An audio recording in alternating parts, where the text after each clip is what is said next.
Okay, everything's in order. Expect a couple slow lagging on this day, because internet's a bit mucky today. It's a bit slow. But anyway, since I last played this, Master Duel has now added 3 new solo gates to play through, and I've managed to finish a deck, or at least get it as finished, get it in a playable state. So and it's one of my favorite decks I've made ever. So I'm looking forward to beating some things with it. As well as learning about card archetypes. That's always good. Yeah. Very fun festival of you could only have a decks with 1 copy of a single card in them. But first, because this is awful, just collect those gems and get on with it.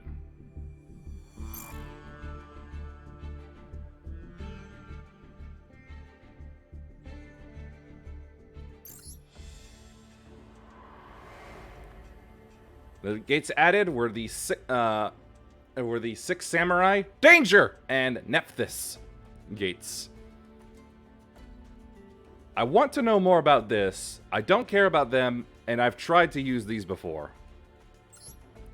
No matter what life or death trials await the 6 Samurai on the battlefield, they will always have each other's backs. Their solidarity is what will allow them to unify the nation.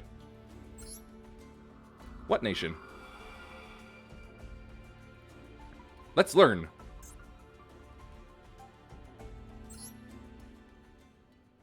It's 3 scenarios. That's interesting. Indomitable warriors of unwavering loyalty. The nation is embroiled in conflict, as warriors fought to unite it under their name. And within this time of chaos, there stood one military commander who, with his wit and knowledge, came closer to achieving his goal than anyone else. He was known to all as the great Shogun Shien. With ambition burning fiercely in his heart, he watched the world with eyes sharper than the finest blade, combined with charisma that allowed him to command any soldier. As a commander, he was 1 in a million. Ooh, that's louder than I thought it would be.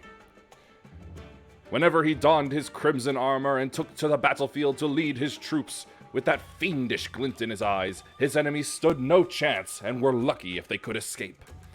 Shien charged through his foes, and they toppled at the slash of his sword like sticks. But although his strength was unrivaled, this era was not one where Shien could rule the nation by himself. His work was supported by retainers, of whom he had many. They're really just cutting it apart just for the fun of it, aren't they?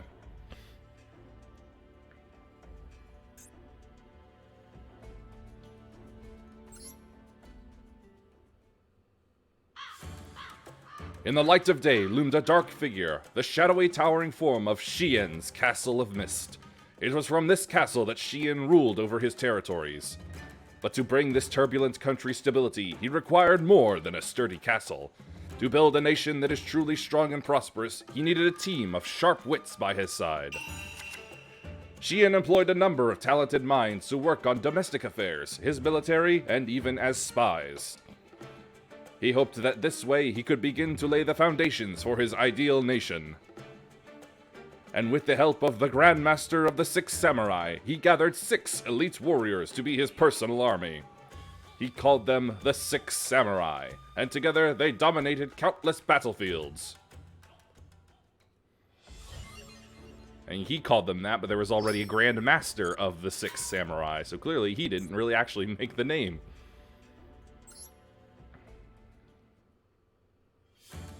The 6 Samurai did not only have superior fighting prowess to boast of, they also had a very strong sense of justice and honor.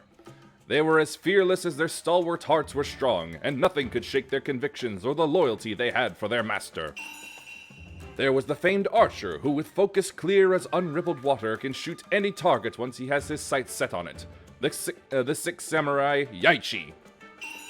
The explosives genius who, with his bombs formulated for extra power, can blow any army to pieces no matter how strong their defense. The 6 Samurai Kamon. The warrior who, with his honed lance in hand, can break through any enemy line. The sixth samurai, Yariza. The swordsman who, with two blades of differing lengths, whirls through his foes like a devastating storm. The sixth samurai, Nisashi. Then there was the man who wielded a naginata blade so deadly, no one who saw it flash by would live to tell the tale. The sixth samurai, Zanji. And finally, the samurai who built quite the reputation cutting down enemies from the shadows with his long blade. The sixth samurai, Iroh. Each one of these men were the best in what they did and had their own forces that they commanded skillfully.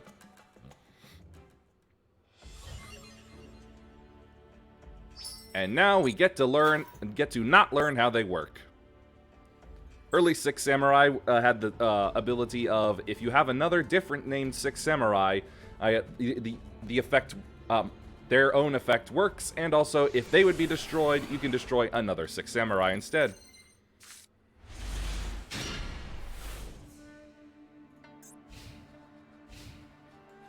But there's been like 2 different iterations of Six Samurai since then. Six Samurai United. Of course, always start with United.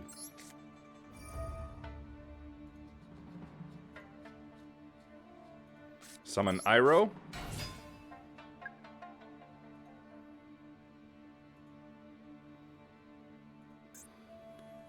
Let's see, you can send this card to the graveyard. Draw a card for each Bushido counter on it. Normally you want to wait until you have 2, but whatever. I control 6 Samurai, so I'm able to summon Grandmaster. And with 2 6 Samurai, I can summon Great Shogun Shien.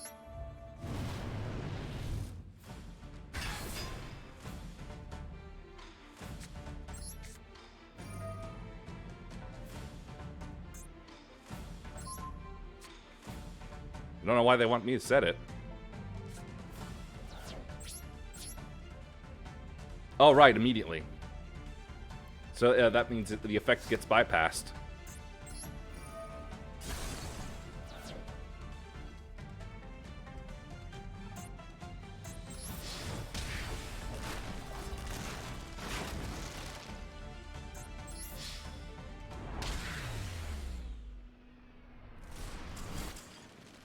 And that basically doesn't tell you at all how to use them.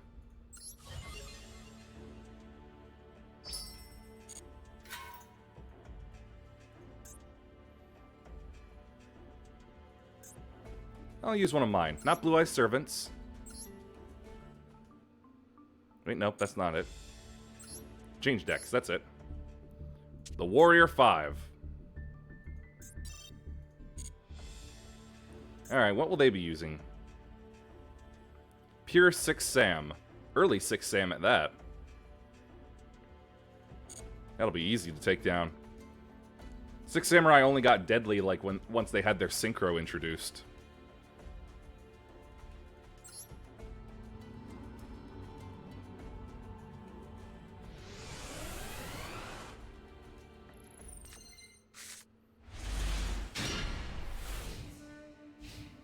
Good, he goes first. Unfortunately, this deck of mine sort of needs to have the second to go second. That'll actually work better. I'll activate one-time passcode to summon a light token. Set you face down. And now that I control a light monster, or if I hadn't had anything at all, I can summon Hayate the Earth Star without tributing. When Hayate is summoned, I can then bring along a light warrior that's level 5 as well. Luminous Soldier. Hit the field.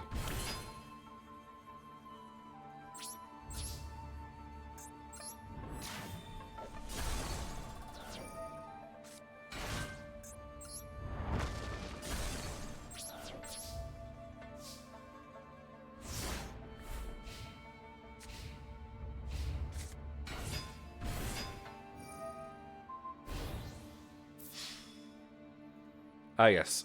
Can attack directly Effect control another face up 6 Sam. I'm not gonna let you. Storming Mirror Force, return them to the hand.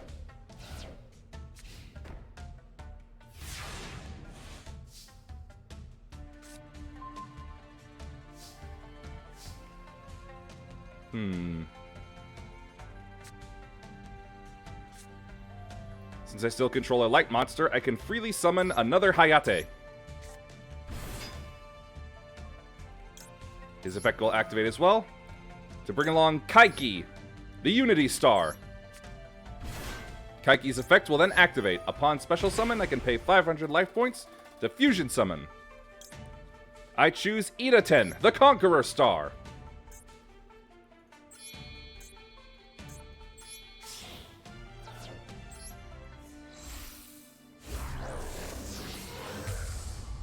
I'm really just showing off at this point. Ida-ten's effect activates. I add a level 5 warrior to my hand. Since I control an Earth warrior, I can... Well, I could if I did. Never mind. Anyway. Duel's over.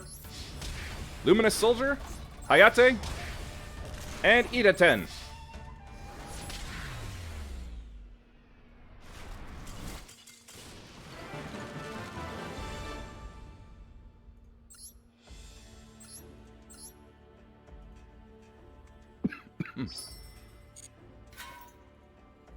Yeah, what do you need to open? I'm sure I got all of it. What do they have? Let's see. Confirm opponent deck. Okay, they're a little more modernized in that they at least have Spirit of the Six Samurai, but again, it's barely anything. It's more like... It looks like they're just trying to stop face downs before they happen.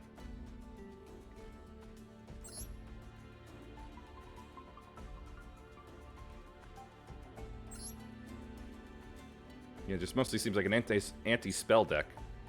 Let's play it. Let's go again. One duel is too soon to end this chapter.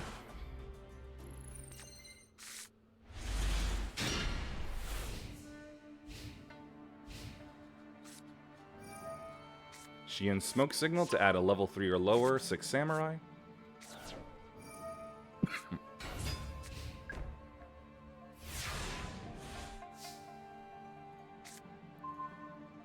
Good. I'll activate Polymerization to summon Shura, the Combat Star, with King of the Swamp taking the place of Ida-ten.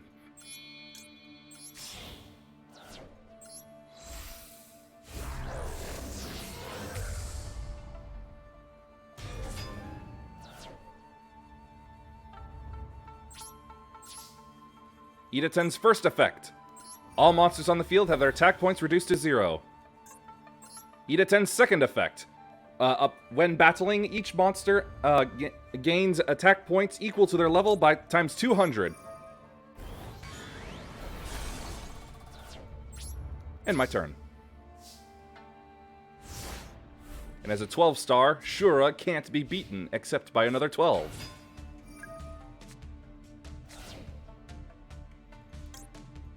You fool.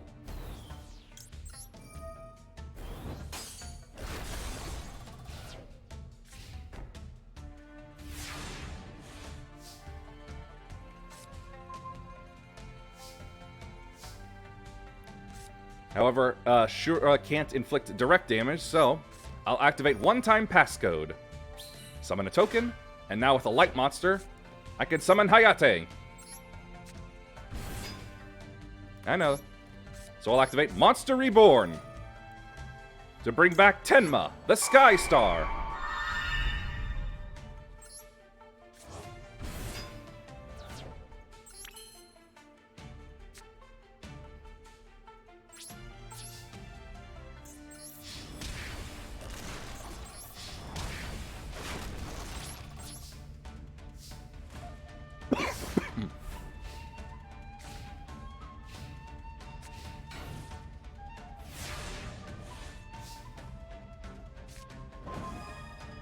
Harpy's Feather Duster, eh? You know what? Might as well. Sweep it away.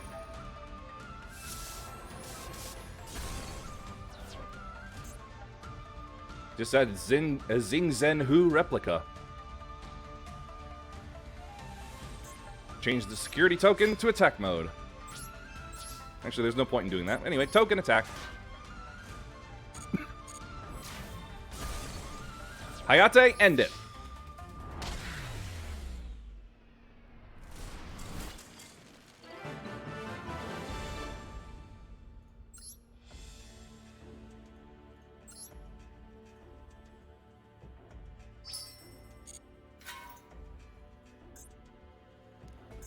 Alright.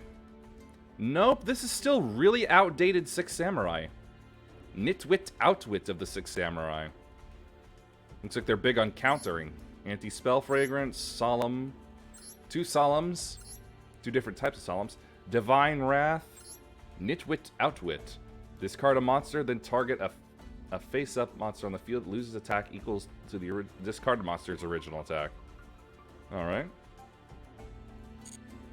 Very strange, but I think I can get rid of it. With the Loner deck, I'm sure it would be challenge. But not with my Warrior 5.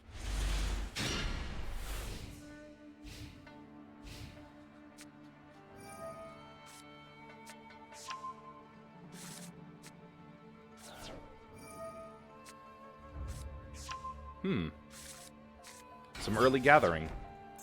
Foot Soldier. Destroyed by battle, can special summon a level 3 or lower 6 Sam from the deck, as I thought. Anti-spell fragrance. That forces me to set all spell cards.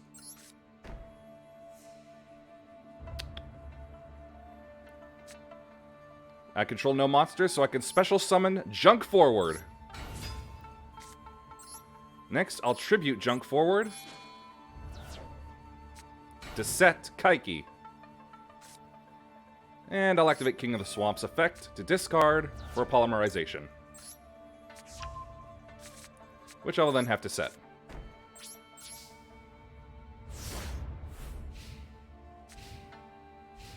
That probably means I can't even activate Yokozuna as a pendulum card.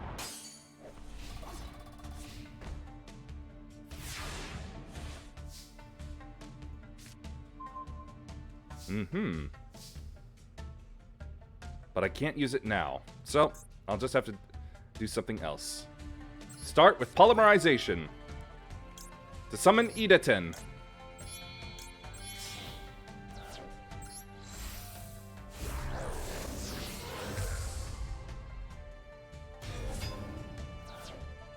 Idaten's effect activates. I will add Hayate to my hand.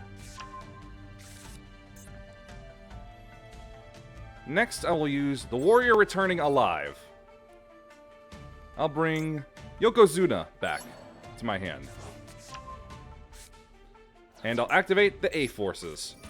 For every warrior and spellcaster I control, my warriors gain 200 attack points. Next, I will summon Hayate, because Idaten is treated as a light.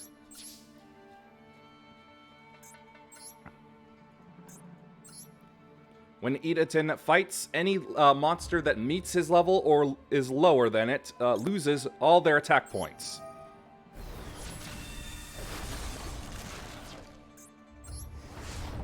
And as a level 10, it's very hard to get anything out that's higher than him. And I'll set that. And end my turn.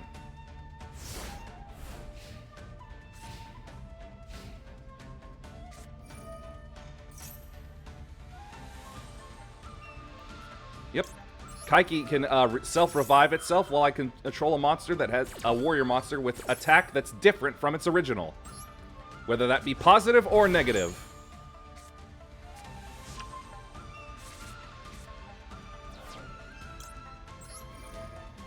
Kaiki will now fuse to make Shura by using itself and Idaten.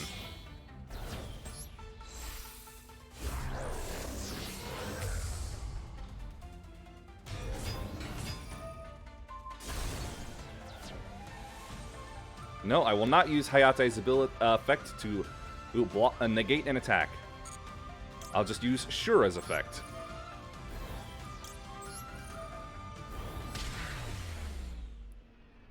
self-destruction.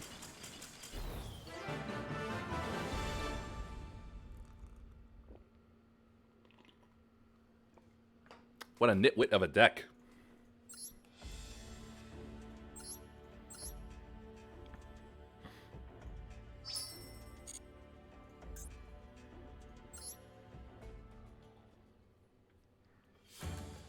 Xian had immense faith in his 6 samurai, and as proof of his trust and approval of their proficient commanding, he would gift them with powerful steeds and armor made by the finest craftsmen.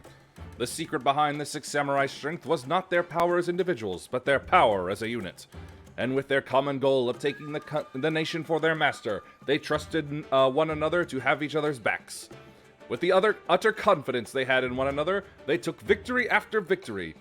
Whatever battle the 6 samurai joined, they were sure to win, with their mere presence giving a huge morale boost to their allies and even causing some enemy troops to flee. However, the path to unifying the nation will not be an easy one, as our warriors are about to find out.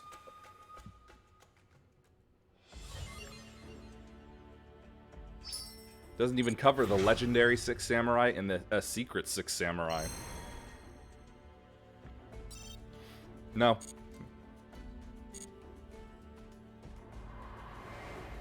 Now that that's done, let's go to the nut house. These danger creatures are full of mystery and intrigue, but after hiding away on the treacherous island for so long, humans are finally able to take a closer look at them. Hunt them down before they hunt you. We're living in a world of cryptids, my dear.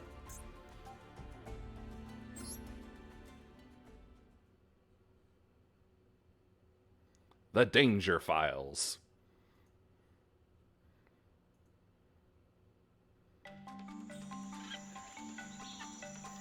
There's a lone island somewhere out in the wide ocean that people say is the last untouched corner of this planet. Some think that it may be the land of legends lost to time. The waters around the island are always turbulent, and the weather unpredictable, as if nature itself were trying to reject anyone who tried to step foot on it. Yeah. Thus, humans have never been able to ascertain what the island even looked like in full, let alone the ecosystem within. But one day, a certain team was dispatched to explore the island in secret, and they had only just recently returned, with the fruits of their exploration to be disclosed at a debriefing session. The media outlets that caught wind of this information were dying to get their hands on what could be the discovery of the century, and flooded the team with countless press applications and requests. The debriefing opened to a full but silent room with air as heavy and thick as mud. No one was quite sure on what to make of the explorers who were about to report their findings, as their appearance was not quite normal, to say the least. It was almost hard to look at the explorers wrapped in bandages, and some of them trembled as their fearful eyes darted about. Just what terrors had they experienced during their exploration? What dangers had lied in wait for them as they ventured into the island? Cryptids. They found cryptids.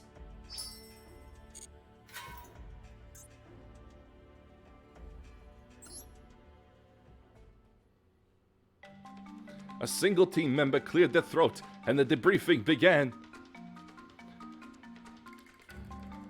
File number 0028. Danger? Tsuchinoko lives in grassy areas and wetlands. Appearance is akin to that of a snake with a rounded torso, and it seems they shed their skin too. It's the chubby snake. Everybody's favorite cute snake card. No live specimens were found, but we succeeded in collecting its shed skin. Analyzing it may lead to further discoveries. File number 0159. Danger! Thunderbird! A giant monstrous bird that circles above the island, covered in a thick plumage of colorful feathers. The biggest out of all the creatures the team members discovered, with its full wingspan about the size of a mid-sized aircraft. It appears to be surrounded by some sort of electricity. The creature was cited to have bolts of lightning emanated from its body. Once it spots prey, the creature dives down from the sky and uses its sharp talons to capture whatever it is. Although we were caught in its path, we were able to escape safely to a nearby cave. While we took shelter, we discovered one of its feathers nearby and brought it back with us. As the audience listened to the report, they ruminated among themselves. Some researchers were elevated by the fact that there was physical evidence of these never-before-seen creatures. Others, such as the sponsors from the scientific organizations that sent these explorers out, pondered how they should handle this island in the future, as the creatures were more dangerous than they had thought. I know! Build a theme park on it!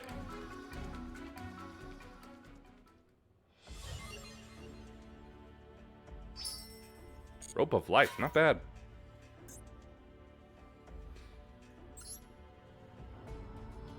So danger cards are mostly all about discarding and then asking the opponent to randomly discard from their hand, and if they choose the wrong one, then they get to special summon. But if they choose the right one, then it's just congratulations, you just lost 2 cards. Tsuchinoko! Danger! Excitement! Mystery!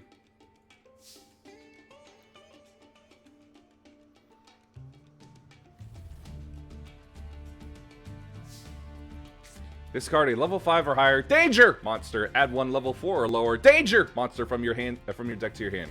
Cannot special summon for the rest of the turn except danger monsters. Discard Bigfoot. And add Chupacabra.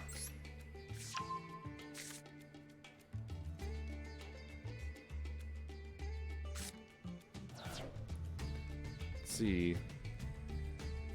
If this card is discarded, you can target one face-up card your opponent controls, destroy it. Bye, Tsuchinoko!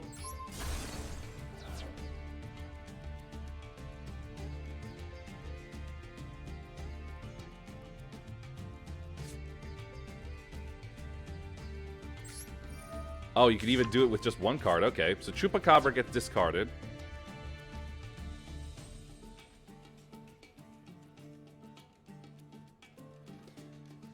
Then, if the discarded card was not Chupacabra, special summon a danger Chupacabra from your hand, and if you do draw. If this card is discarded, target a danger in your graveyard, except Chupacabra, special summon it. Okay. So basically, whether they choose the right card or not, you're supposedly gonna get an advantage either way.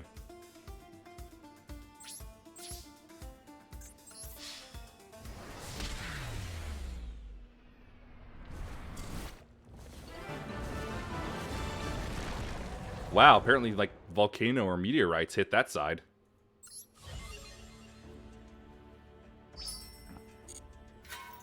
gonna need a way to stop these dangers, I think. So, I'm gonna have to change out my Warrior 5, I think, for my Sports Boys! UA!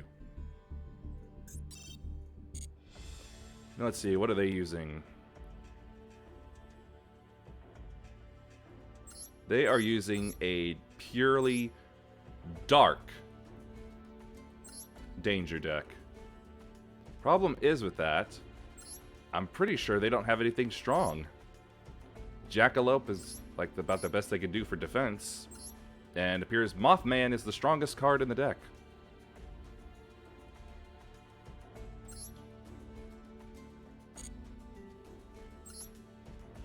And here I was getting worried, actually. Like I would have to bring out my my UA cards to be defensive.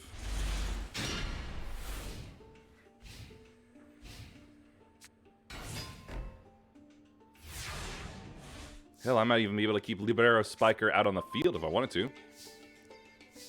Let's begin with Hyper Stadium. Activated, I can add a UA card to my hand, monster to my hand. Like Dreadnought Dunker. See, I'll set turnover tactics and activate signing deal. Can special summon any UA, but I will take some damage equal to their level, and they can't use their effects this turn. Blockbacker should do good. But I can easily swap him out with Spiker. And then swap again with not Dunker, which I could have just used Dunker in the first place. I don't know what I was thinking. Anyway, Dunker, attack. And inflicting battle damage lets me destroy an extra card on the field.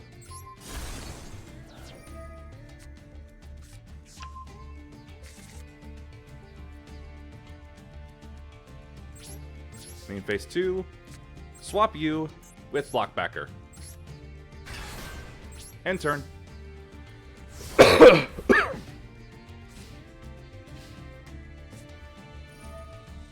Oh, activate the island card. Your opponent cannot target danger monsters you control with card effects during the turn they are special summoned. Once per turn, you can target a danger monster you control. While you control that face-up monster and this face-up card, that monster can attack directly, and your opponent's monsters cannot target an attack, but does not prevent your opponent from attacking you directly. So, you're in danger. Reveal 3 danger monsters with different names from your deck. Your opponent randomly picks one to special summon and shuffle the rest into the deck. During the end phase, destroy that special summon monster. Oh, I see what they're doing. This is a direct attack strategy. Anyway, that's not happening. Change the defense and negate your effect. Target a danger monster you control and one monster on the field, return it to the hand.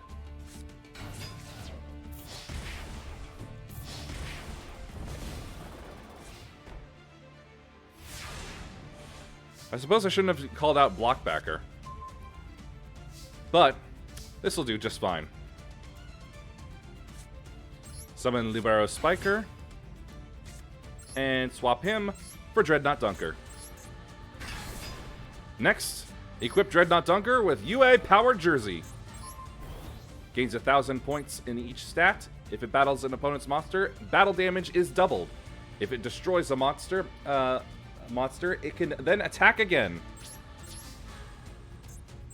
Destroy Chupacabra. Next, effect activate to destroy Mothman. And hold up.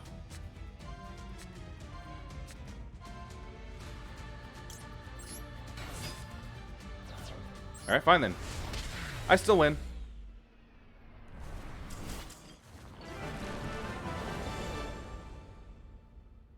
Hooah!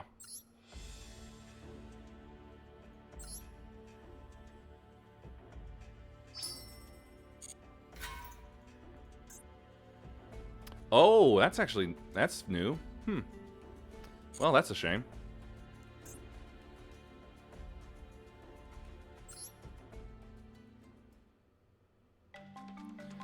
Before they could find their answer, the conference continued on. File number 0232. Danger! Bigfoot! A gigantic muscular creature with a black hair growing from its body. Standing tens of meters tall, if not more. Bipedal, it barrels through the trees as it roams the forests and mountains it lives in. It has an extraordinarily bad temperament. We observed it to attack not only our team, but also other creatures living in the area. File number 0257. Danger! Nessie! A dragon-like creature with a long neck observed to have been fighting with Bigfoot. This creature is also extremely large, appearing to be just as big as Bigfoot. It is extremely dangerous. While the team was out on the lake, this creature emerged from the water without warning and capsized the boat, causing us to lose much of what we had gathered. It was a miracle that we were able to return alive after encountering the creature at such a close range. The explorers continued their report on some of the other life forms they had seen. Amongst the audience present, there were a few who found these episodes a little too tall to believe. Like Wolfman. But even they could not deny the fact that the explorers had returned with real, tangible samples. Everyone on the team agreed that although the island still had many mysteries left to uncover, it was also much too treacherous. Shortly after the conclusion of this conference, a second team would be sent to explore the island further. They invested in new equipment and more manpower, and set off with the intention of not only learning more about the mysterious island, but also capturing a few live specimens to take home with them. Who knows what they will find on the next expedition, or even if they will return alive. Da da da da da da da da da da da.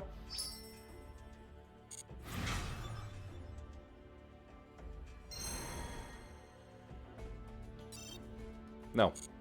Well, too bad I can't go any further.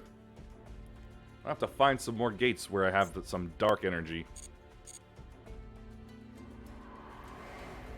And now for Nephthys. Once destroyed, the Nephthys shall rise to be stronger. Draw out their mystical powers as you battle your way to victory, and maybe you'll even get a glimpse of the legendary Flaming Phoenix.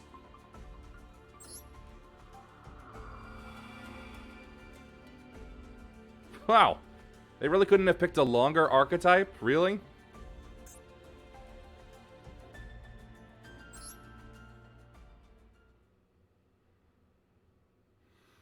Worshippers of the Sacred Phoenix.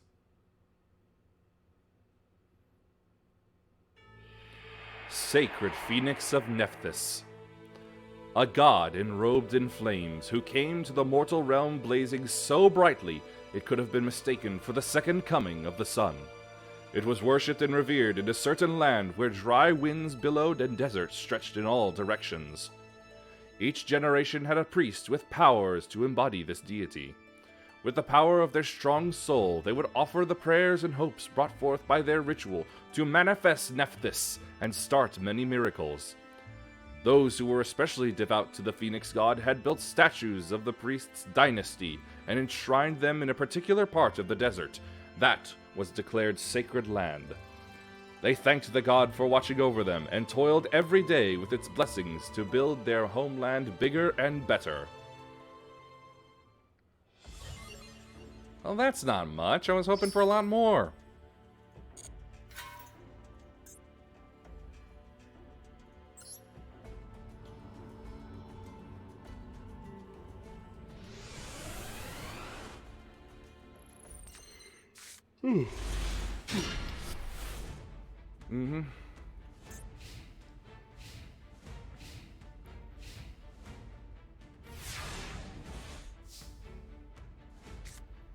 Pre-preparation of rites.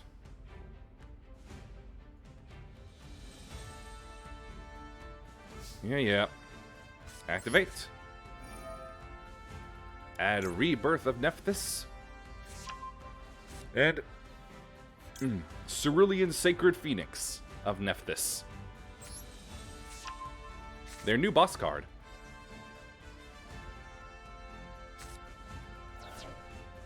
Right? Rebirth of Nephthys to summon Conductor of Nephthys, with Matriarch of Nephthys as the material.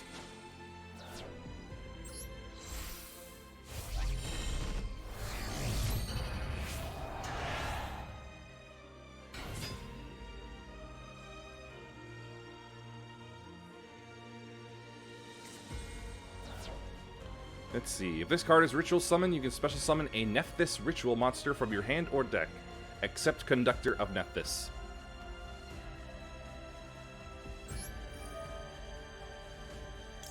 Yep, Devotee of Nephthys.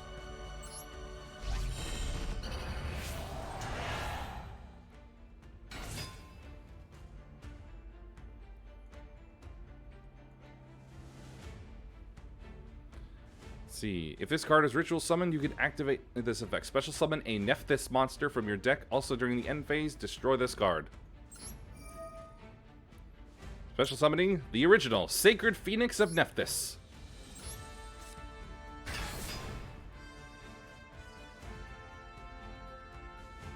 Thankfully, it has the same level as the Cerulean Phoenix.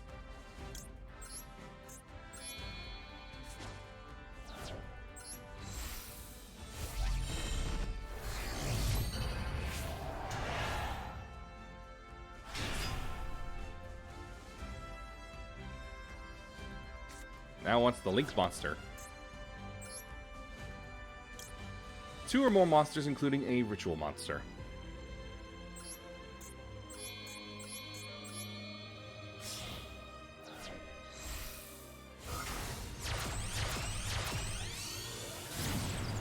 Ah, that's the boss. That's the card then that gets the thing.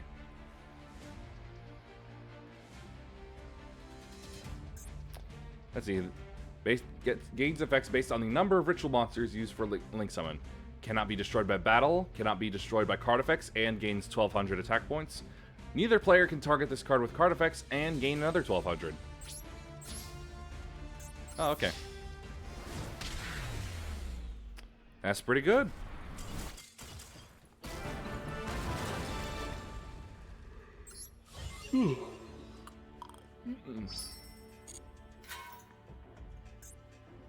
Alright, what's the opponent using? Pure Nephthys. Ah, including this other Nephthys. Okay, you eight boys. That's enough out of you. Let's go. Still got to show off the Warrior 5 here.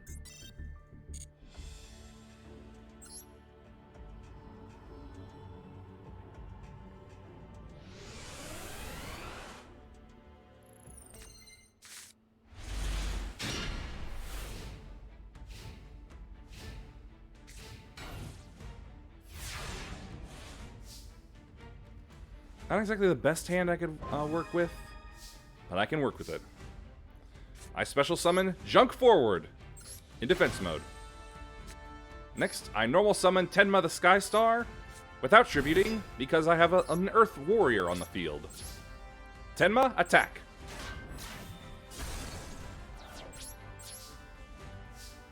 I'm pretty sure most of the regular Nephthys cards revolve effects activate when they're tributed or destroyed by card effect.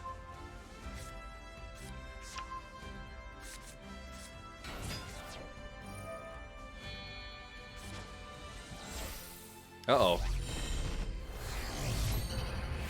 Oh, right, they just added that.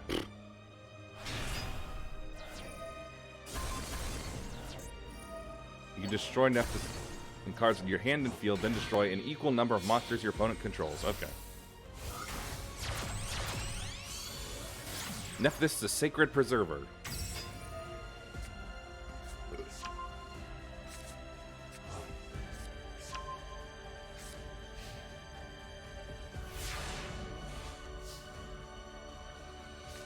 Well, I'm not scared in the least. Let's take a look here, though.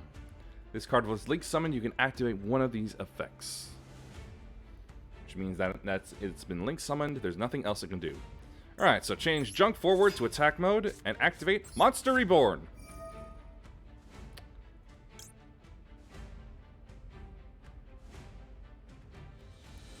You know what? I think it'd be better to take your own Sacred Phoenix.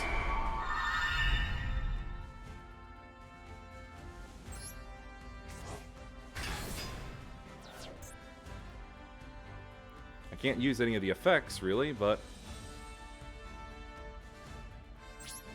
Ah, but wait. The Warrior returning alive. Well, let me bring Tenma back to my hand. And I can then summon him.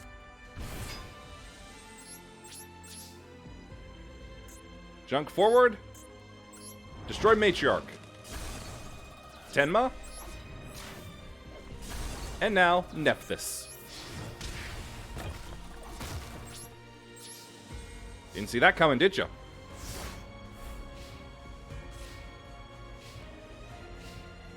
Ha! And they got nothing.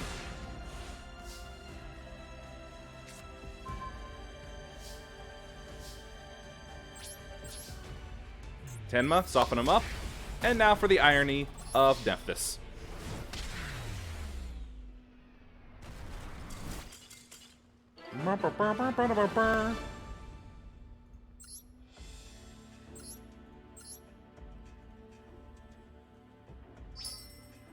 Ooh, Brushfire Knight. Alright, let's see. Open that up. Fire and Wind. Alright, what's the opponent's deck? Nephthys and Fire King Avatar. Oh, dear. I've never liked Fire King Avatar. Those things are really annoying. Especially with Garunix here. That's going to require something that can do it with a little more stopping power. Back to sport.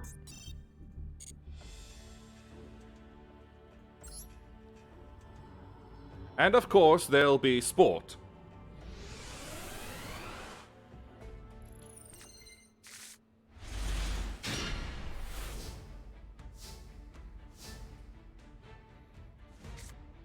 Times 300. Yeah, that was a painful price last time. Right, let's start with UA Hyper Stadium. Add Libero Spiker. Swap it then for regular UA Stadium.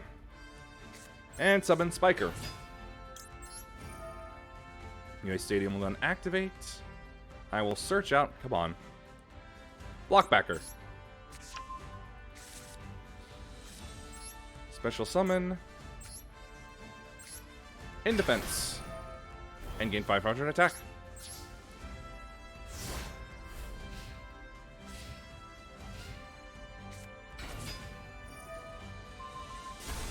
Alpha.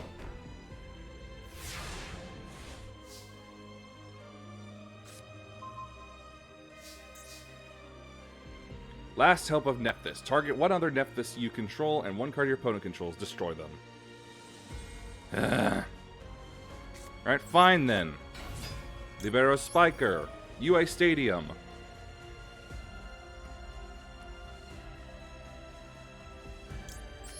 Alright, I already had Goalkeeper. Well, whatever. I can go on the offense now.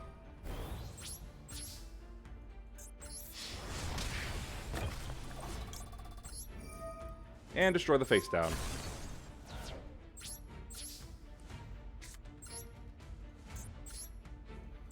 Goalkeeper in defense.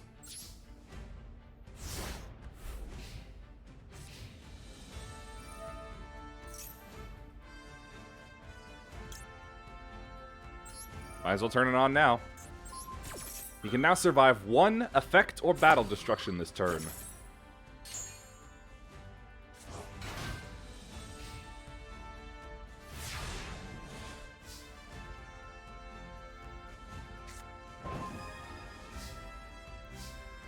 Alright, reinforcement of the army to add midfielder.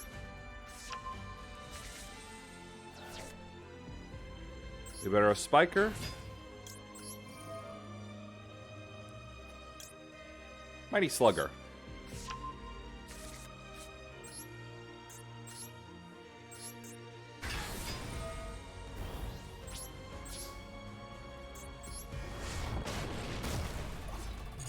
Not activating the secondary effect. Main phase 2. I'll leave him.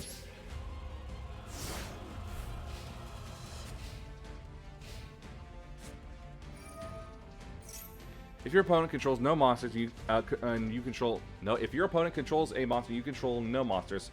Special summon a fire beast, beast warrior, or wing beast from your deck. Its effects are negated and is destroyed during the end phase. Oh, here we go. During the next standby phase, after this card was destroyed by a card effect and sent to the graveyard, special summon it. When you do, destroy all other monsters on the field. Yaksha.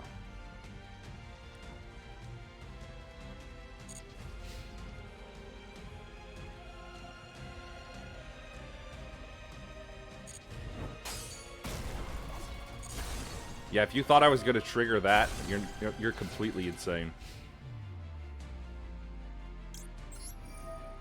I don't know. Maybe it'll help. Even though I know it won't.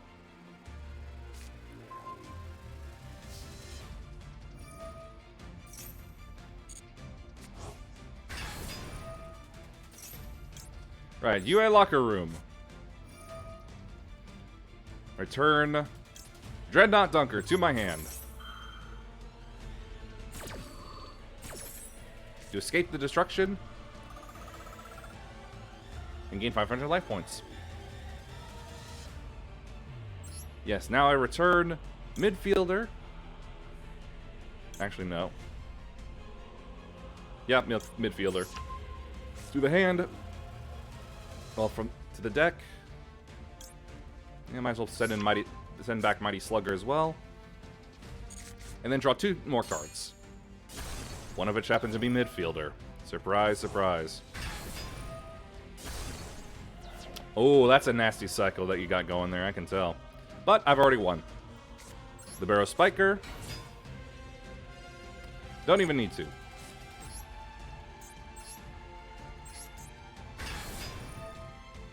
Because I've drawn the almighty UA Powered Jersey.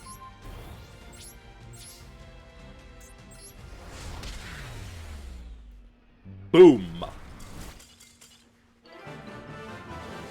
Get dunked on.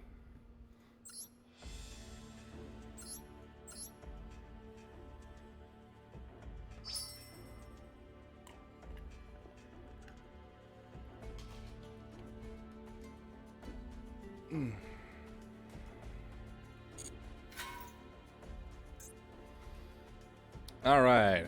What are they using? Ah, Nephthys Incantation. Let's see, Aegeon the Sea Castrum, Tornado Dragon, Digusto Phoenix, yada yada yada. They aren't even using Master Altar. Okay. Not that big of a threat then. Alright, so with that being the case, why not go back to the Warrior 5?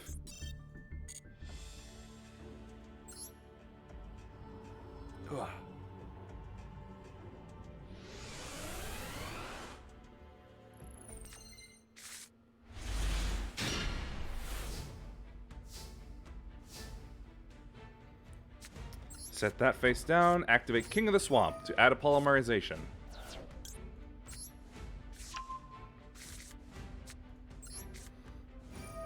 Fuse Kaiki and Kuro Obi to make Ida-ten.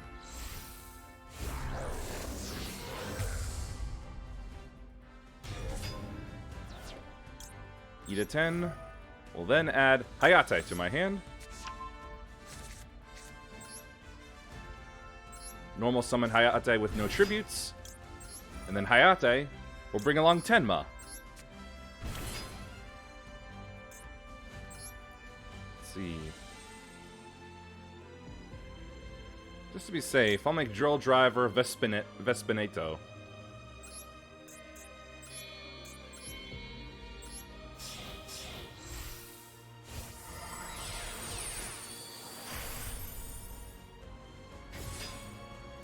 End turn.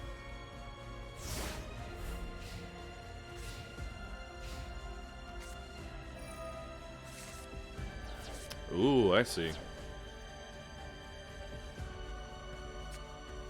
I'm actually making it think.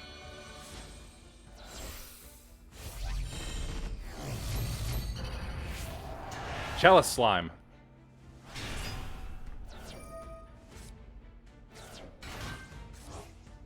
Alright, you returned it to the hand.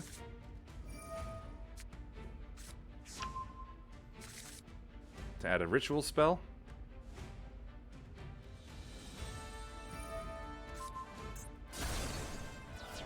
Knew it.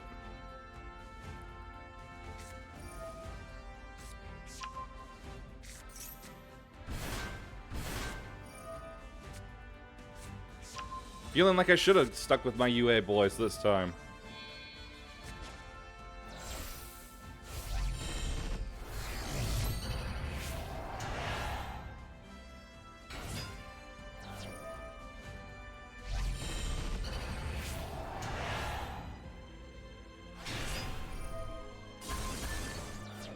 That's exactly why I used Vespinator. Ito. Let's see.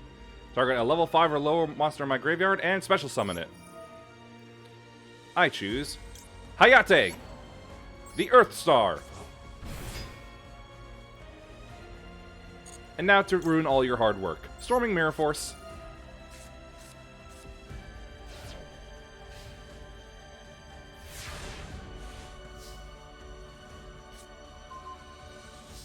Very nice. The A Forces.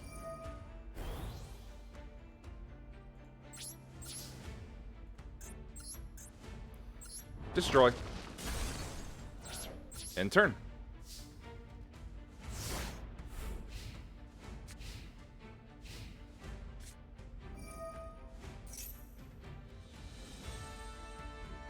Yep. I'll summon Kaiki.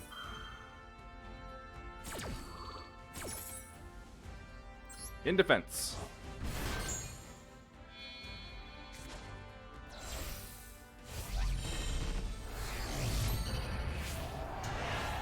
She does it again. All she'll have in... Okay, never mind.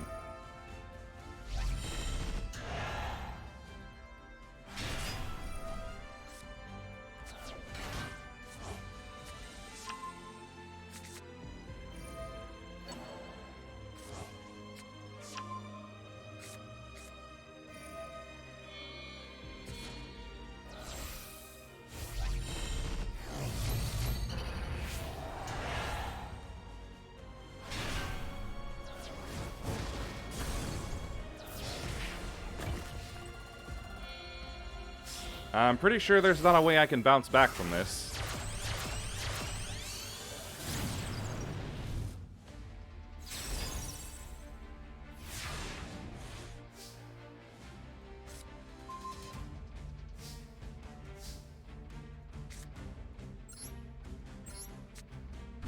That's about the best I can do.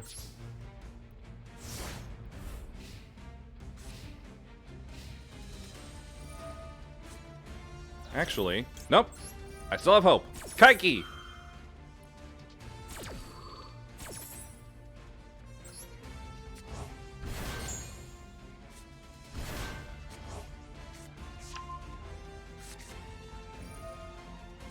Activate Kaikis.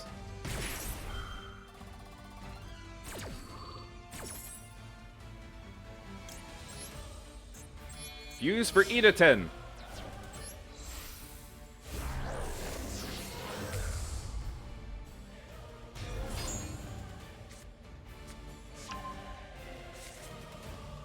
Activate effect. Add Hayate.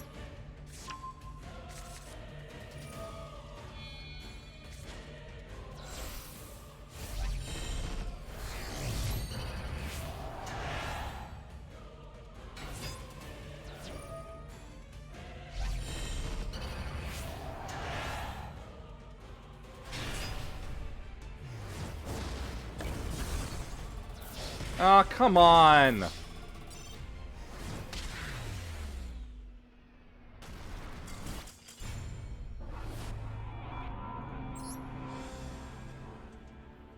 Is this working on different rules? Because I could have sworn it was that since Link monsters are treated as having no level, that's counted as 0 levels, which is less than Idaten's. So Idaten should have lowered that attack point to 0. Knew it. Right. Sports time.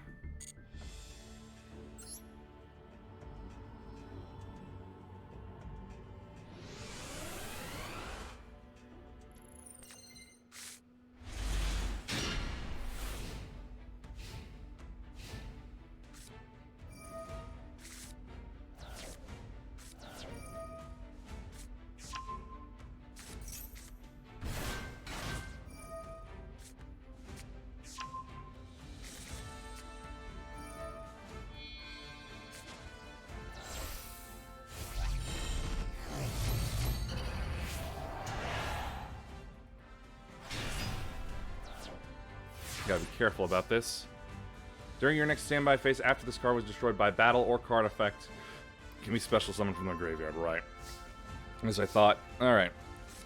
Set you, activate Hyper Stadium.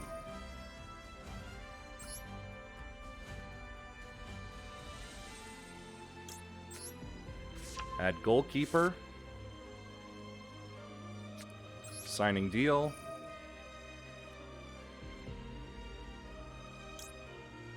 For Blockbacker.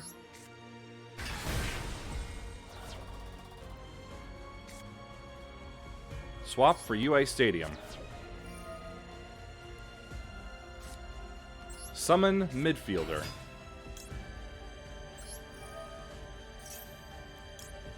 No, don't activate Midfielder. Add Dreadnought Dunker.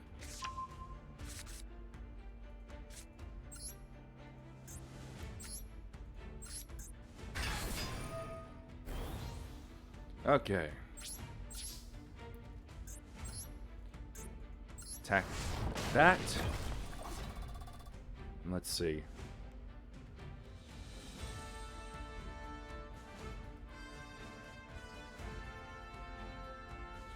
I can't say there's much point in destroying Nephthys if it's just going to come back. I suppose I might as well do it anyway. Alright, main phase 2. Swap Dunker for Goalkeeper. End turn.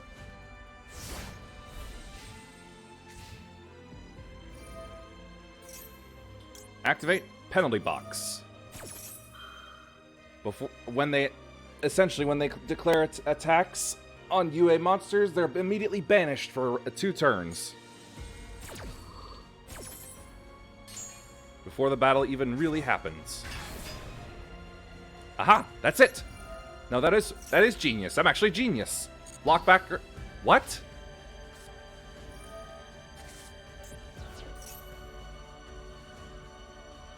Oh, I didn't swap Blockbacker out. Oh, Jeebus Cripes, I'm stupid.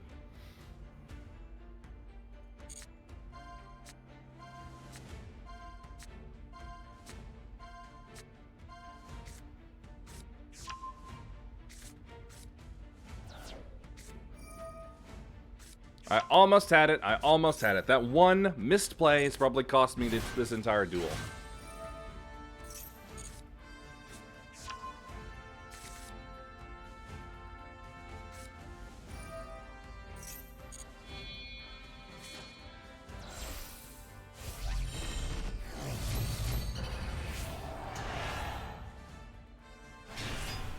Well, not like it would have mattered, it seems.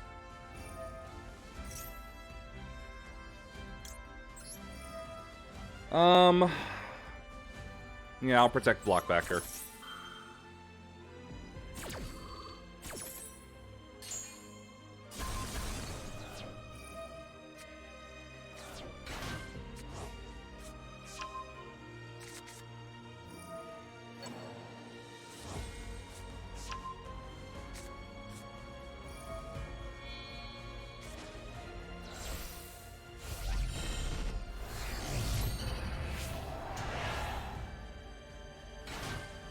Wish I could use Nephthys this effectively.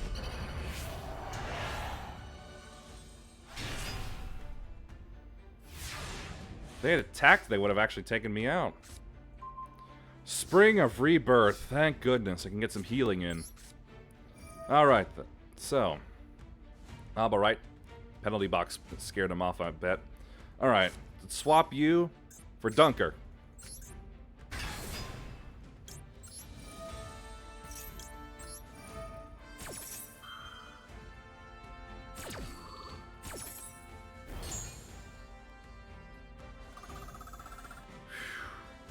Alright, now. Summon midfielder.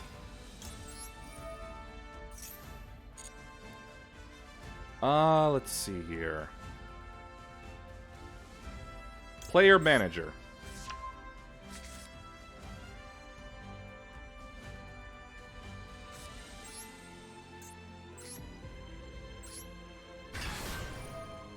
Doing so then lets me summon player manager from my hand.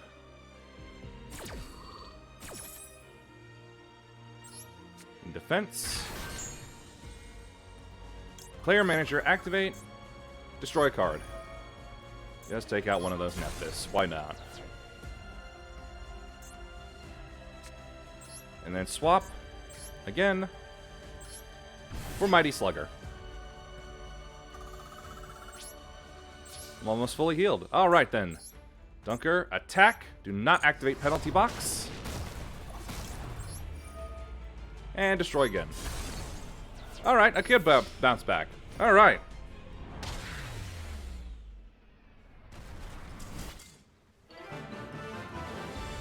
Are you even all that sure about what's happening, Gray?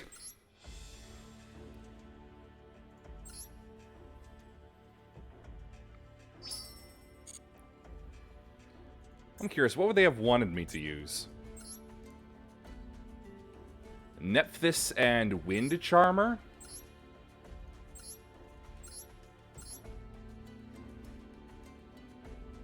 I don't see those mixing well. Oh, wait. Alright, the bosses are fire, or at least the Nephthys itself is fire, but the rest is wind. Yeah, that's what I thought. Well, so long as you understand about destroying monsters good, getting life points down is also good.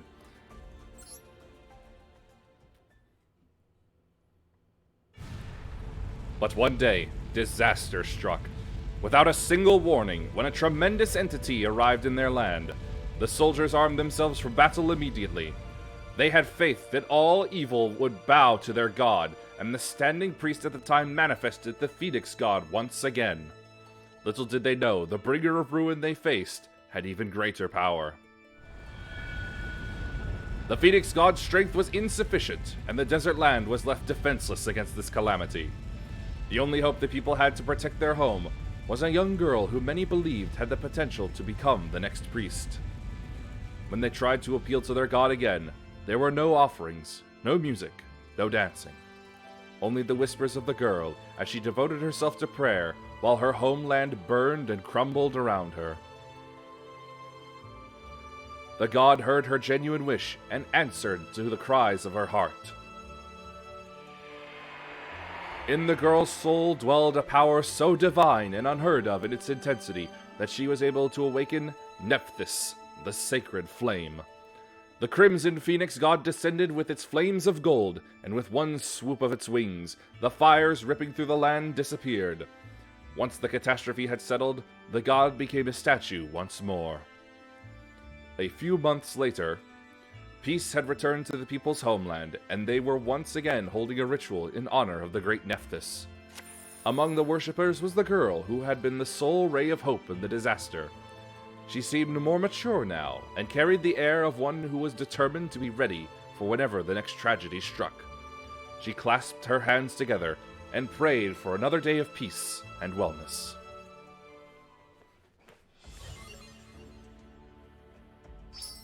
Okay, now, that's all 3 of the gates done, sort of. But I'm not done yet. What I want now are some more of those darkness points. Where would I find some of those?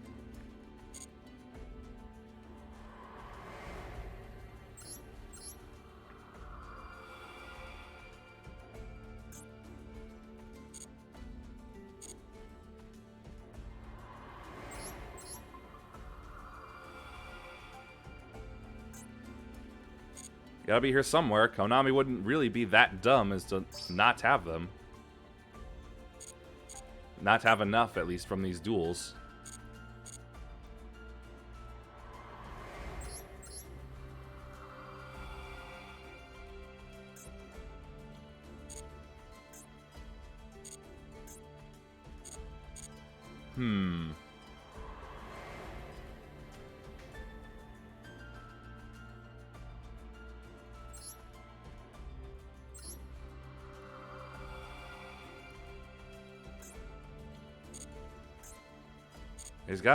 They've gotta be here somewhere.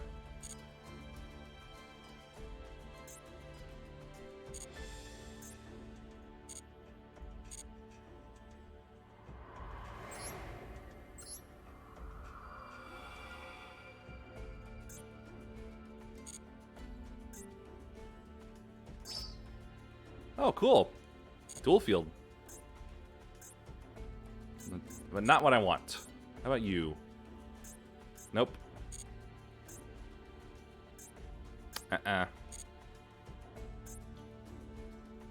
Aw, little Imduk is a buddy. Ugh.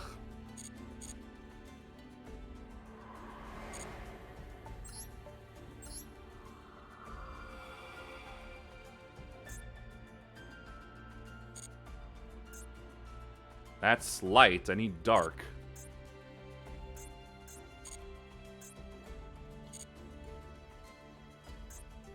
There we are.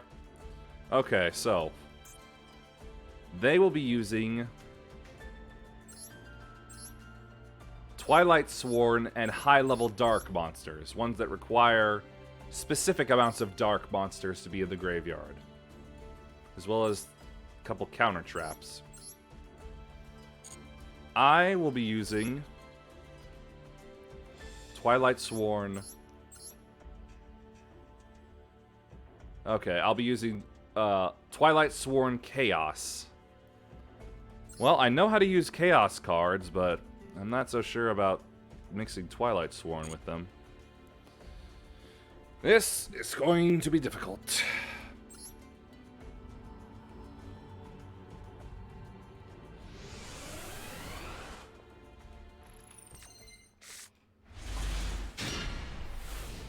In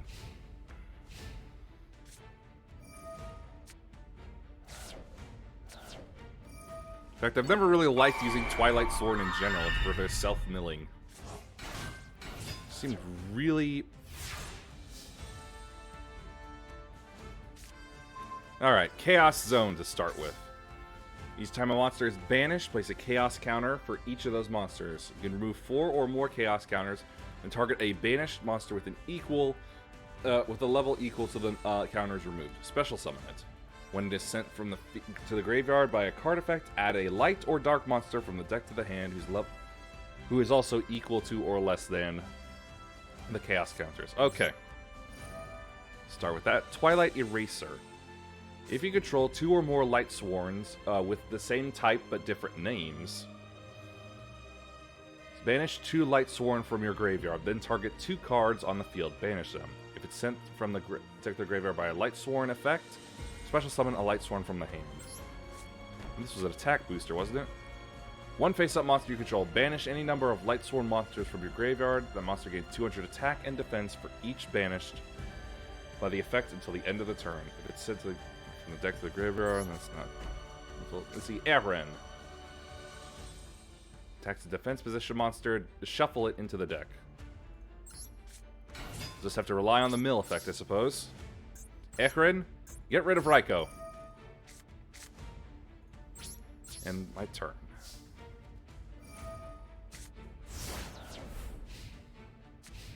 Well, I just lost Levianeer, so great.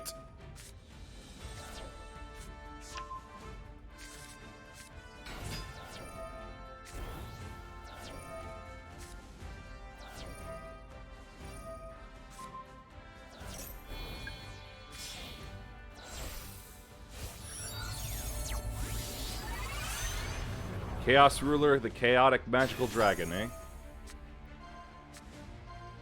If it's Synchro Summoned, excavate the top 5 of your deck, and if you do, add an excavated light or dark to your hand, send the rest to the graveyard.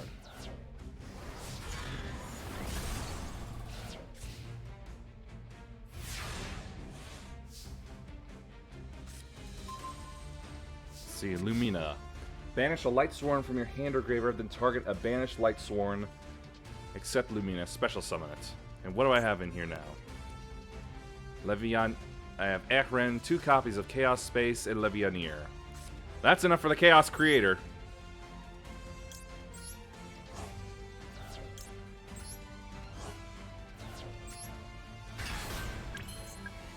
Right, it was.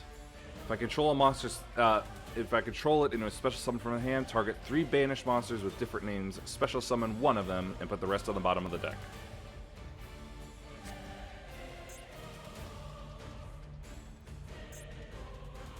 Yeah, Levianeer would just meet the attack head on.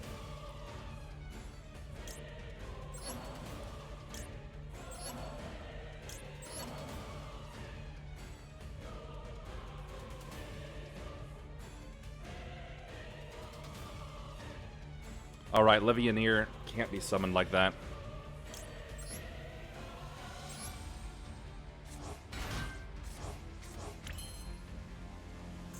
Alright, I should have checked the deck. Let's see. The extra deck, let's see. Nightmare Phoenix, Crystron Halka-Fibrax, Curious Lightsworn Dominion, Nightmare Unicorn, Blackluster Soldier. That's it!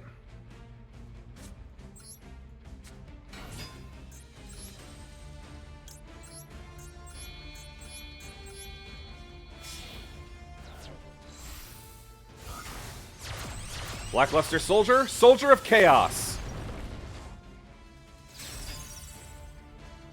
But how do I get it to work now?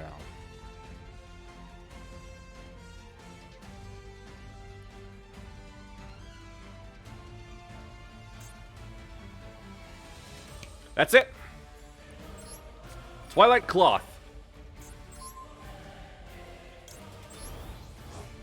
Spanish Eren, he gets stronger. And Chaos Valkyria. Banish Lumina. To summon her. Let's see if this card is... see. Banished. You can send a light or dark from the deck to the graveyard. Great. Okay.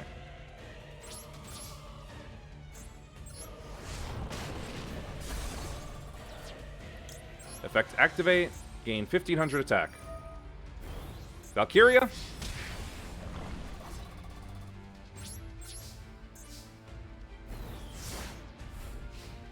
There we go. Blackluster Soldier should be a very nice foothold.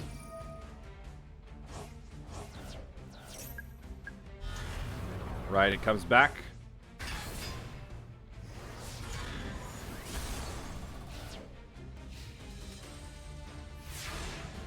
I know a way to get rid of that dragon for good.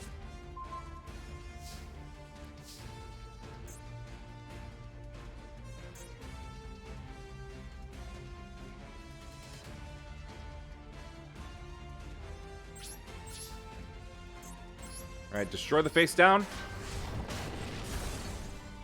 And now, effect to banish.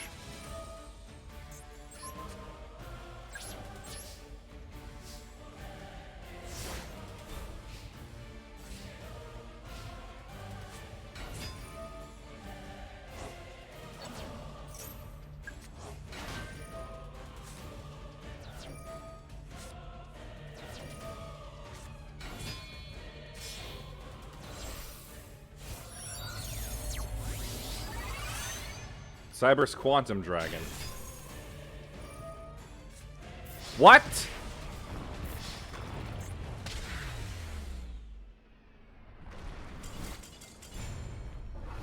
What the hell was that?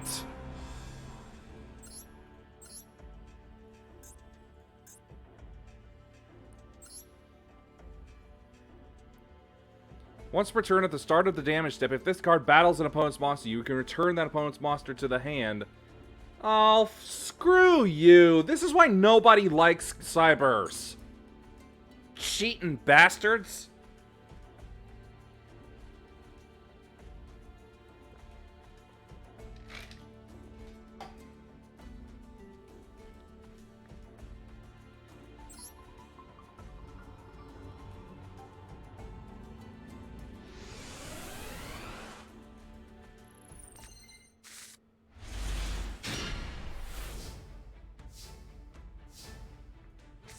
Alright, terraforming to start.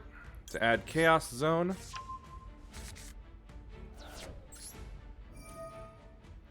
And Chaos Space. Right, it sends light and dark, so. Well, let's see. A card effect is activated can banish a Light Sworn from the hand or graveyard, target a spell or trap on the field, and destroy it. If your other Light Sworn monster's effect is activated, send the top 3. Yep. Away you go, Lila. Add a card from the deck to the hand. No, Wolf would be useless. Nah, not Judgment Dragon. Blackluster Soldier. Alright.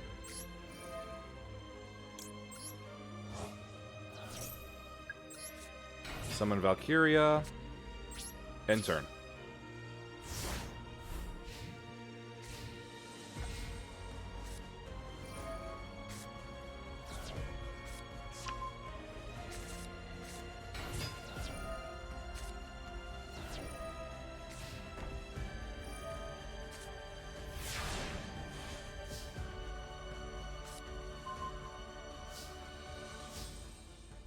Set Twilight Cloth. Let me just make sure again. Right, so I got the unicorns and the Halcrafai Barracks to be a dickhead. Let's see. Levier, the Sea Dragon. Minerva, the Exalted Lightsworn. Formula Synchron. Michael, the Arch Lightsworn. Shooting Riser Dragon. Cyber's Quantum Dragon, also, so I can also be a dickhead. Dark End Dragon. Judgment, the Dragon of Heaven. Chaos Ruler also, and Chaos Goddess.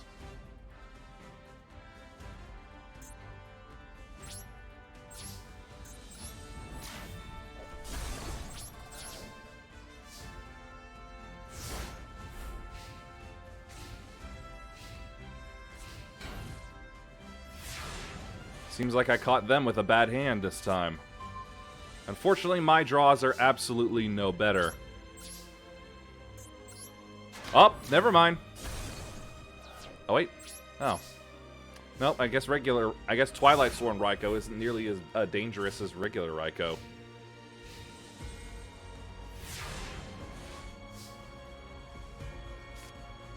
Glorious Illusion. Activate this card by targeting a Light Sworn in your graveyard. Special summon that target and face-up attack. During each of your end phases, send the top 2 cards of your deck to the graveyard. When this... It's Call of the Haunted, but for Light Sworns. Alright. Might as well put it down.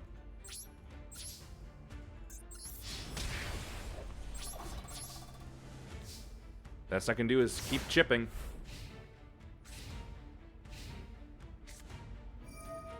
Uh-oh. The Dark Creator.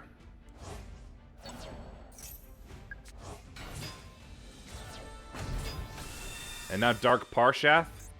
Dark Knight Parshath, yep. And Judgment Dragon! Wow, do I hate you. Right, Chaos Zone. I can only add Raikou.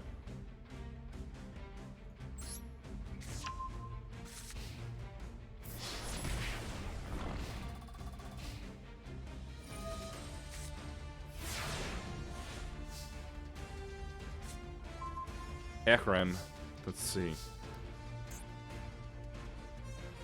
No Light Sworns in my graveyard, so in other words, I can't use Raikou's effect, which I really want to. Aha, but that's what Chaos Space is for. First, let's get Zone back on the field. Send Echren to the graveyard. Also send one from the deck to the graveyard. Oh wait, that adds to my hand, right? Well, anyway, summon you, and use your effect. Banish Echren. Goodbye, pesky dragon.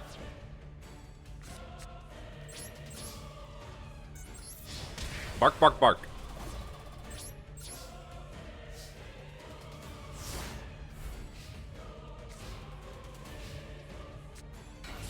Yeah, I had a feeling.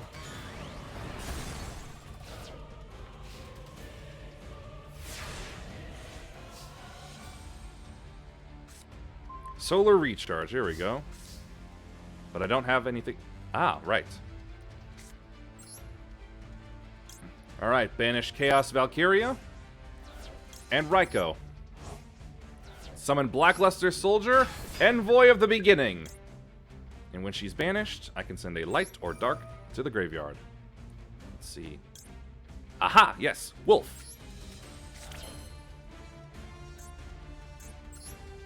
What?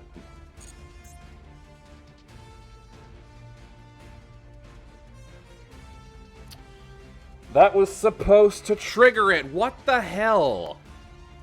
What sort of mistiming bullshit is that? Anyway, what was this about Chaos Space again? Banish this card, then target one of your banished light or dark that cannot be normal or special summon. Place that on the bottom of the deck, then draw a card. Yes, please. Valkyria. She's destroying my Chaos Space. But that just triggers Chaos Space. Oh, screw you. I totally could have activated that. Anyway, attack. Activate. For a second attack.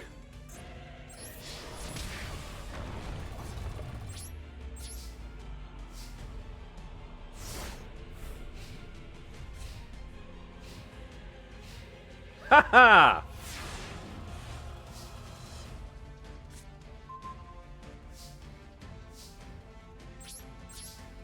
And attack.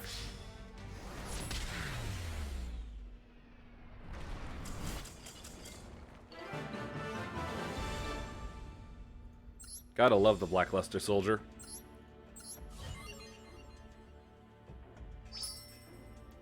And there's the Dark Orbs I need.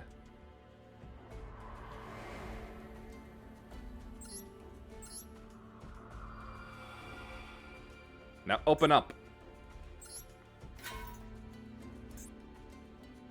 Oh, I could get the Jackalope. I'm sure most people would have wanted the Tsuchinoko instead.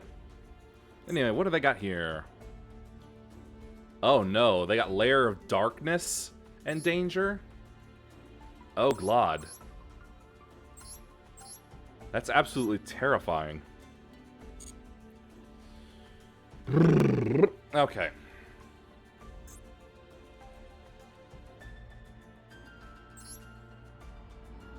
I'll give it a shot.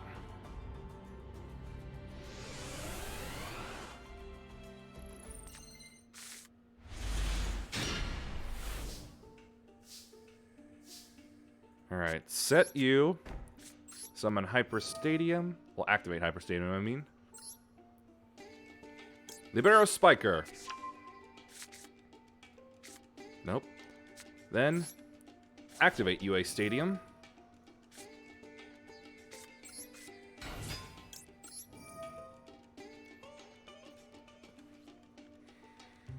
I didn't take a look at all their virus cards. I should have noted that. That will probably call for Perfect Ace.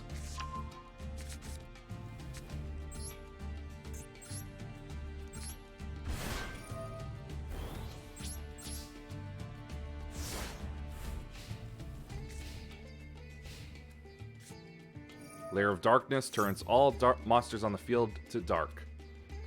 And if you would tribute a monster to activate a card effect, you can tribute a dark monster on my field.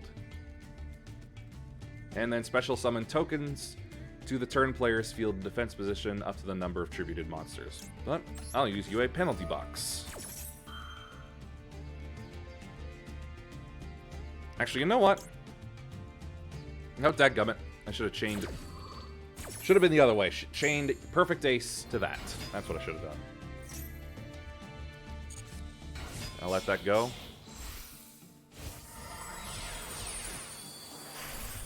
Phantom Knights of Breaksword. Mothman, let's see. Discard card was not Mothman. Special summon a danger from your... Draw. Discarded. Have both players draw a card, then both players discard one card. Nope. That's not all that dangerous. What was that? Ogopogo, I think it was? Yeah. Let's see. It's not an attacker. If this card's discarded, send a danger card from your deck to the graveyard. Not a big deal.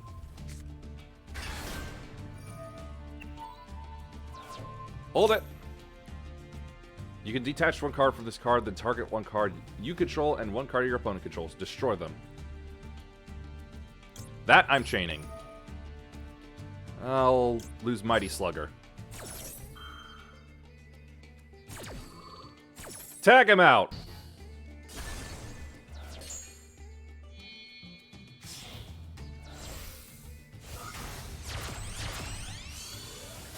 Nightmare Phoenix. Oh, well, that'll be nice. I can banish it to add a UA spell card from deck to my hand. You know what? I have the perfect card in mind for that. Turnover Tactics. Jackalope. Tsuchinoko.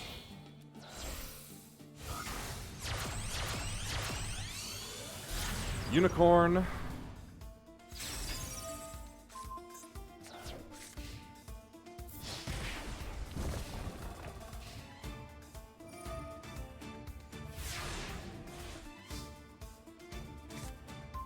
Thankfully, he's still used up just about everything he has, though.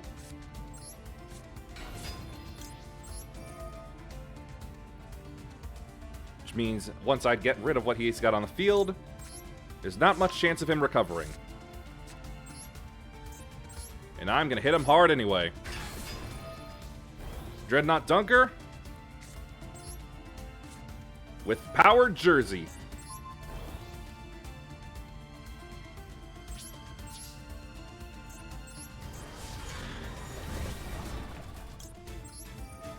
And Lair of Darkness will be destroyed.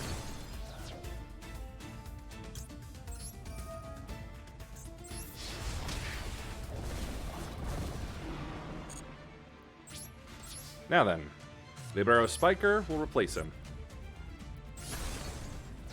And when Powered Jersey is sent to the graveyard because the monster is equipped to is returned to the hand, it comes back to my hand. End my turn.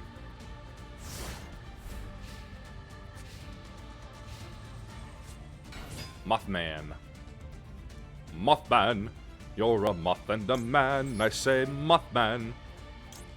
Alright. Libero Spiker effect. Return that to the hand.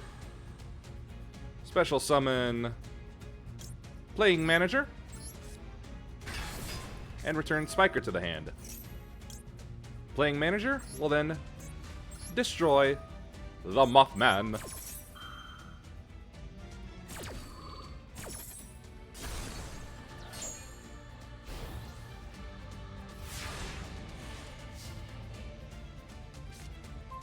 No need to do anything else. Attack. And that's why you don't use the that old combo of nightmares. Once it gets torn apart, you got nothing else to do.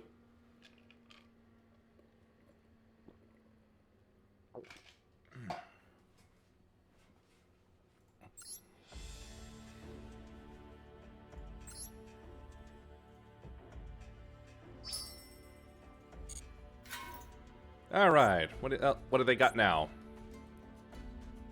Dark World and Danger. Yeah, that's a pretty good pair. Let's see here. Oh wow, they even got something like this. Let's see here. They've got Bro, the Huntsman, who draws. Beige, the Vanguard, who just resummons itself. Armageddon, that's pretty good. Oh, they even have a Darkwing. Is in the graveyard, you can turn a face-up card you control to the hand, special summon it, and if you do, take 400 damage. Not really much to it. Let's see, Snow, which was... what was it? Special summon when an opponent's monster, which doesn't seem like a good idea. And Grapha, Dark Dragon Lord, the boss.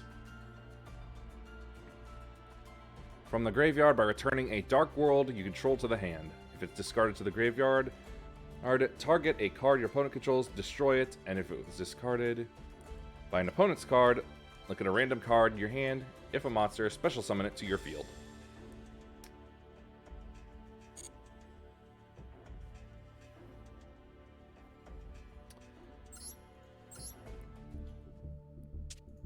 I think my warriors should be able to handle this.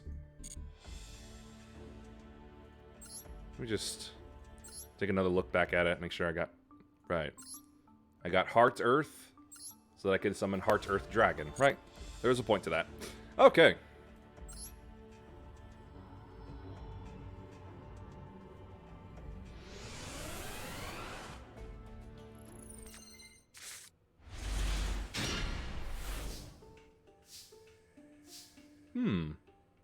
Luminous Soldier is actually a pretty good counter, a fairly decent counter to this deck. Well, activating one-time passcode to summon a token. Next, tributing it for Luminous Soldier. And I'll activate the A-Forces.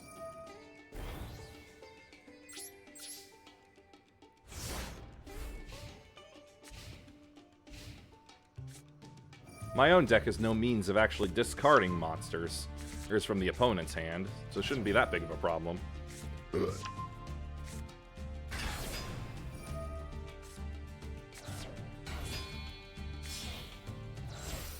Tsuchinoko and Thunderbird to make Nightmare again. Yeah, they're making Nightmare.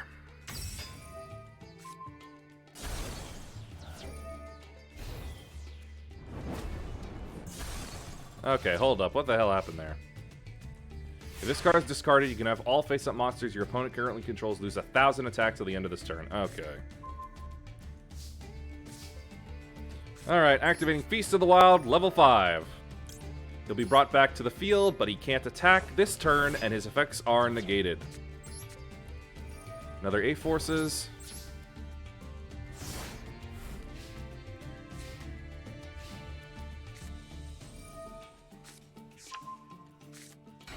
Ooh, banishing Grapha. That's not a great choice.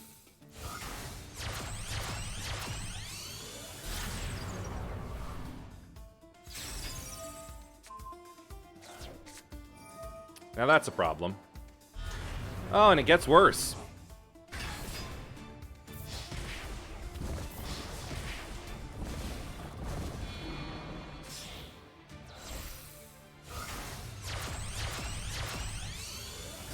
Oh, not access code, talker.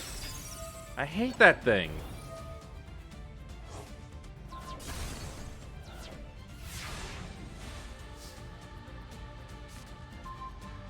Access code is the worst. Let's see. Cannot activate cards or effects in response to this card's effect activation. When it's link summoned, target a link attack equal to that monster's link rating. Banish a link from your graveyard. Destroy a card your opponent controls. Cannot banish monsters with that same attribute.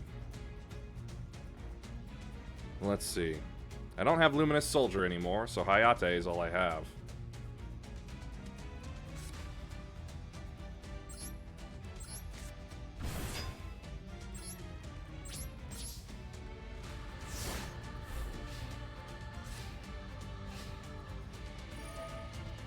And I thought he was just going to go straight to attack. Well, screw you then.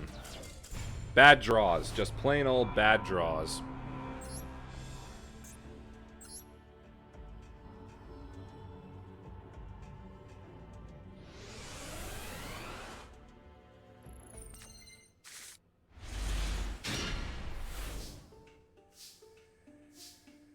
Alright, this is slightly better. Activating one-time passcode.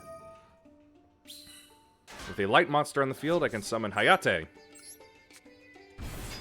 And Hayate can then bring along Luminous Soldier.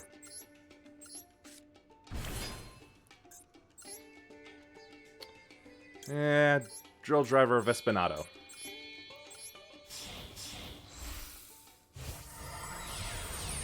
Or as its original name is, that I like a lot better, Vespinet the Spin Breaker. End turn.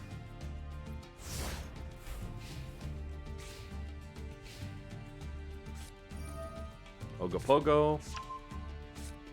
Discarded Dark Dealings. Well, Dark World Dealings. Sent Grapha to the graveyard.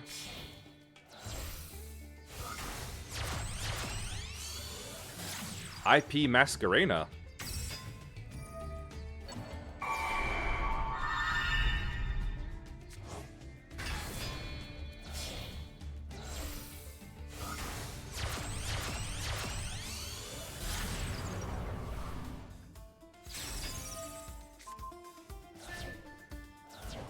You are such a little meta-slave bitch.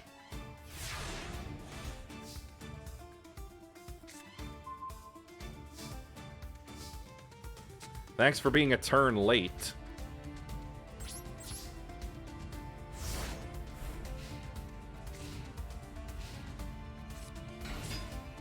Wow, actually summoning Brow. Oh, right, for access code.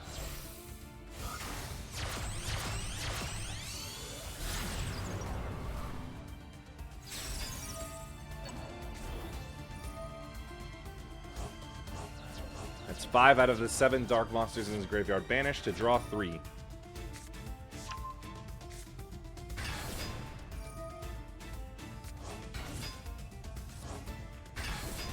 Oh great, he got Grapha. He had Grapha. Nightmare Cerberus. And Tsuchinoko. Beige returns, so does Grapha. Wait, he's losing his access code, Talker?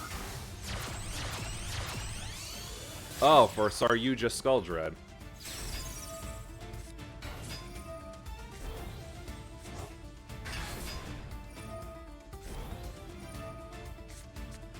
Alright, draw. Let's see. Something tells me I don't need Harpies.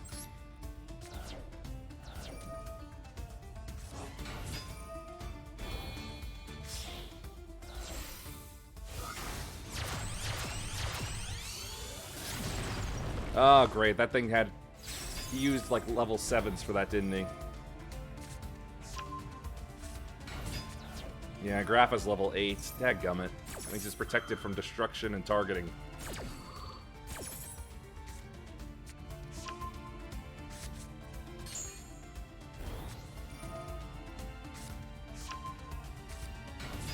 This is why modern meta Yu-Gi-Oh! Is no fun.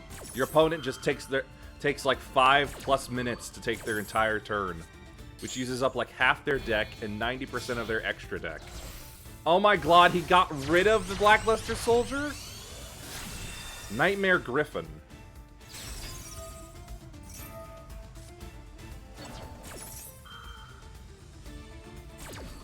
I'm not familiar with that one too much of the Nightmare family. Ah, hell, he's putting them back now. And now he's tossing them away. For Blackluster again? Blackluster again. But this time it doesn't have the protection.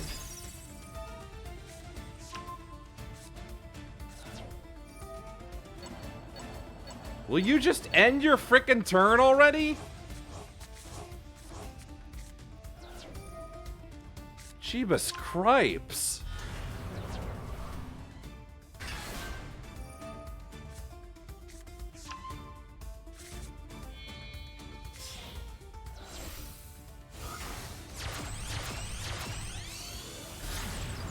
Oh, great. That bastard's back.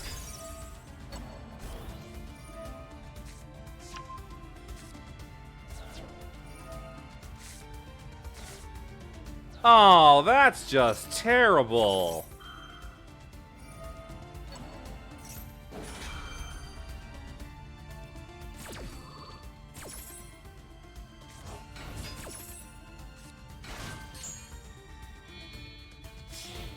At this point, I'm hoping the computer's just so stupid that it just ends up decking out.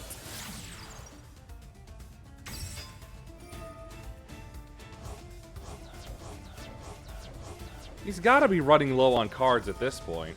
Yep, only 7 in the deck!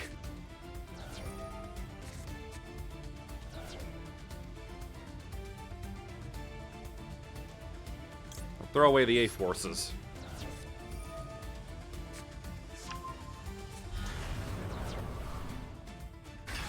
I can get Shura out. I can still work with that.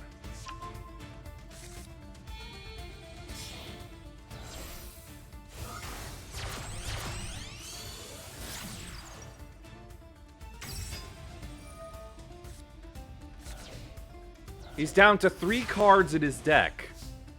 9 in his out of his 15 in the extra. Oh my god. Alright, activate King of the Swamp. Add Polymerization to my deck. Well, to my hand.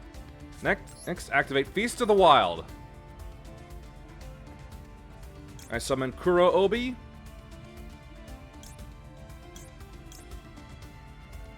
It doesn't really matter with them.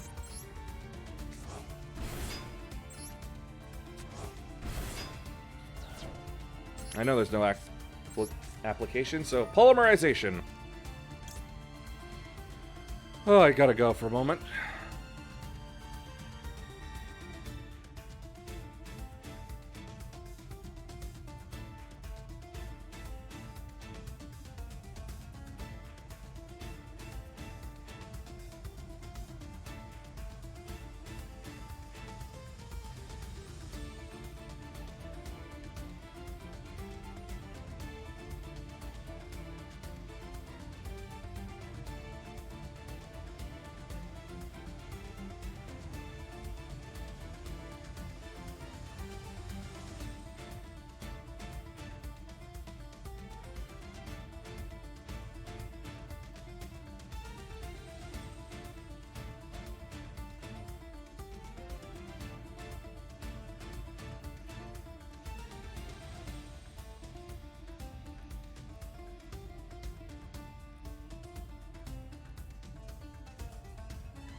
Yeah, essentially, this is the meta of a few years ago.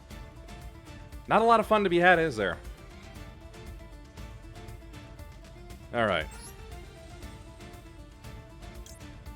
Alright. King of the Swamp in my hand. And Hayate on the field.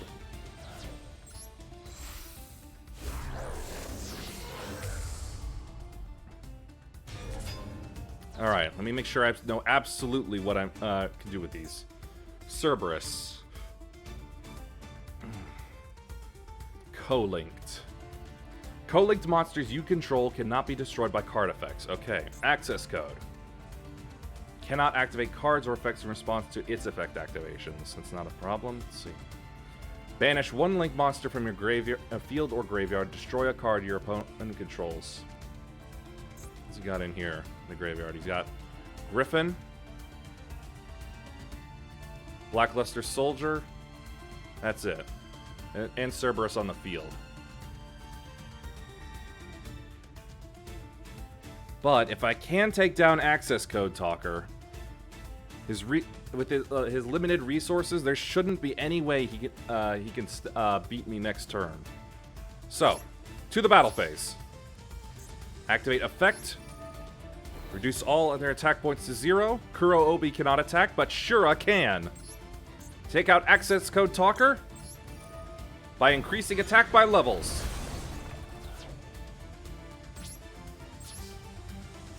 And that should hopefully do it.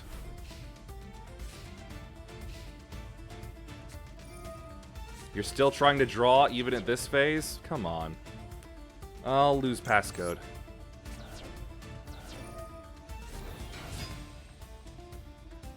Oh no, you don't. And Shura's level boosting effect works for all my monsters, not just himself. Done it! I've won. The fun thing about summoning Kuro Obi is that normally a spirit monster like him would have to return to my hand, but unlike normal spirit monsters, he has no restrictions against being special summoned.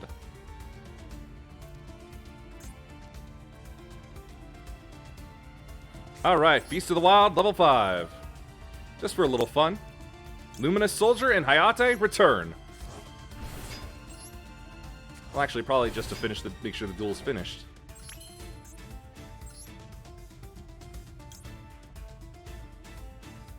Nah. Doom Chimera Dragon.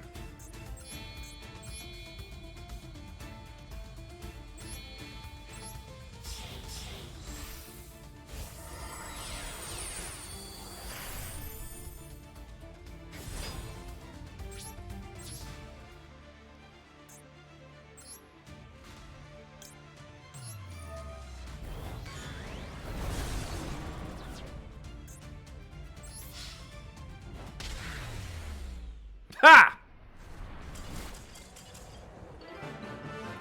And that's how fragile the meta really was. It was nothing, it was just all or nothing blowing smoke for the most part. Phew. Let's try some loner stuff now. Let's see. What is the loner deck? Oh no! Oh no! Danger Kuriboh? Oh no!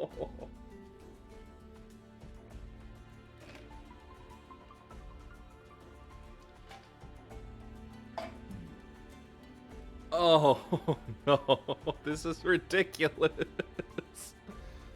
Oh my god, embodiment of crime and punishment? I thought those were banned. Oh my god. You know what? Let's do it. For the Kuriboh! Do-ta la la la la la la la la la la la.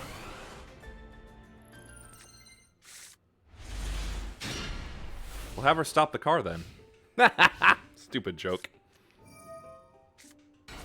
Alright, I'm facing... It's Kuriboh versus Lair of Darkness. Could he be? Let's see. Use Night Beam. on that. Let's see. Kuriboh. When this card or another Kuriboh you control is destroyed by battle, it can add a spell or trap to your hand that lists the card Kuriboh in its text. Once per turn, when a monster declares an attack while you control another Kuriboh, you can change the attack of all other monsters you control to 0. And if you do, negate the attack. Let's see. Mothman. You can have both players draw 1 card, then both players discard 1 card. Tsuchinoko. If this card is discarded, special summon this card. Nessie. If this card is discarded, you can add a danger card from your deck to your hand. You know what? Let's go with that. Danger Nessie. Oh, you chose Kuriboh Babylon.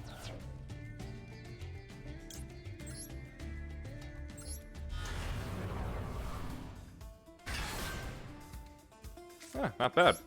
Alright, let's see then. How about Tsuchinoko? Chose Mothman.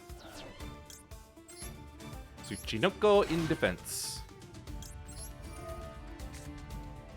Draw a card, and then, wait, hold up.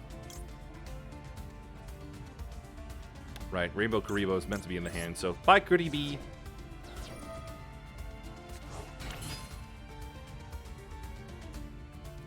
What could I make?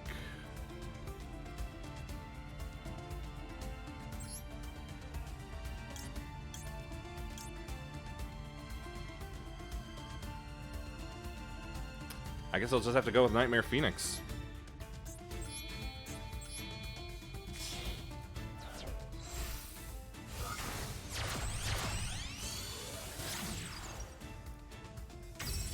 And activate its effect. I shall discard Kuriboh. Let's get rid of that face down. Take out Arima. Achrima.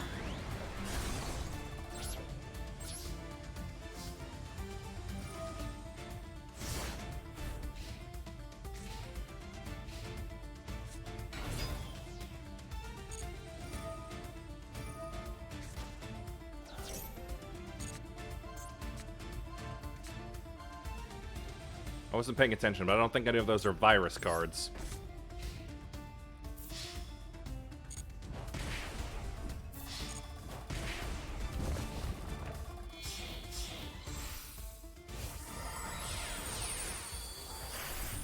Right, Phantom Knights of Breaksword has returned. Let's see. Target 1 card you control. Okay, it can target any cards. Really not all that fair since that was my monster, but whatever. Ogopogo. Let's see, Kuriboh.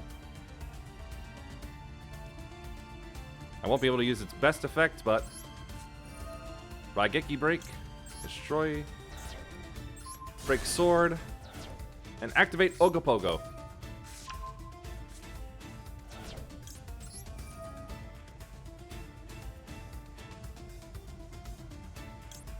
Might as well be Bigfoot.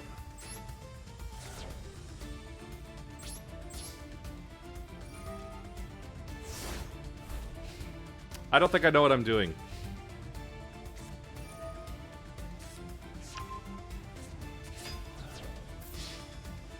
Rainbow Kuriboh in defense.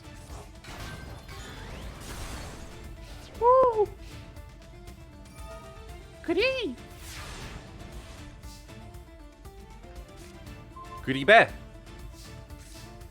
You can discard this card that target a Kuriboh monster you control against 1500 attack. Tribute this card you control and one of Kuriboh, Kuribi, Kuriboh, and Kuriboh.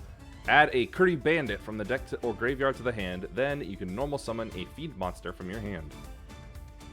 Nah.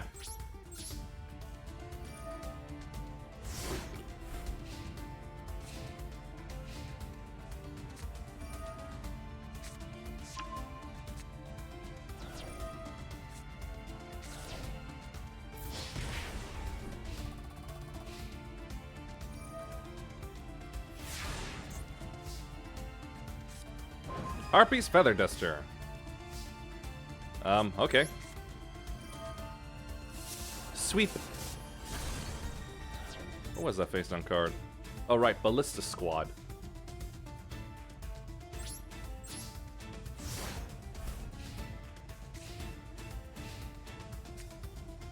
And he has another.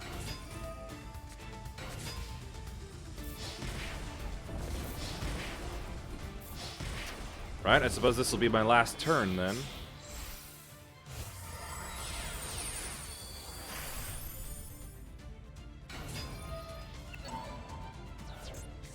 Detach the material from this card the target a banished level 4 or lower, and your opponent's.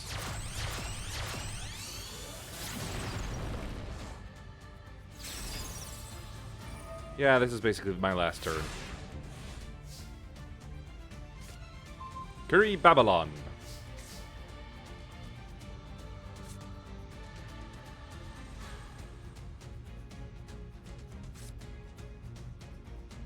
Nope. Nope.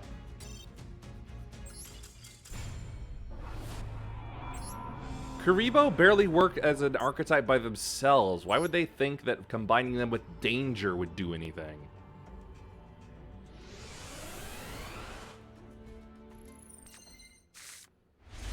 If anything, just give me a pure danger deck.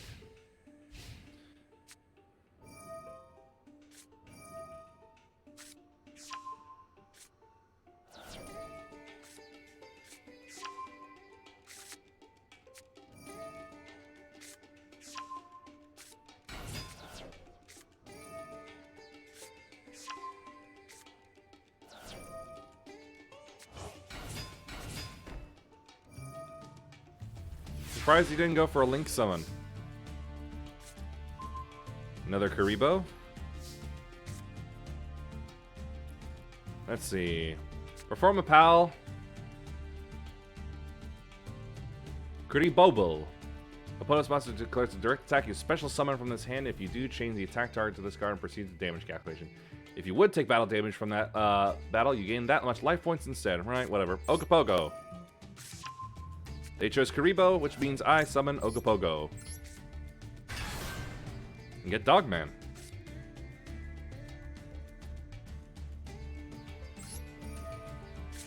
They chose Kuriboh.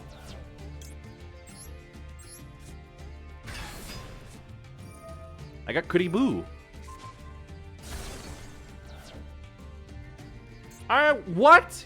He tributed my own dark monster to destroy another of my dark monsters. Screw you!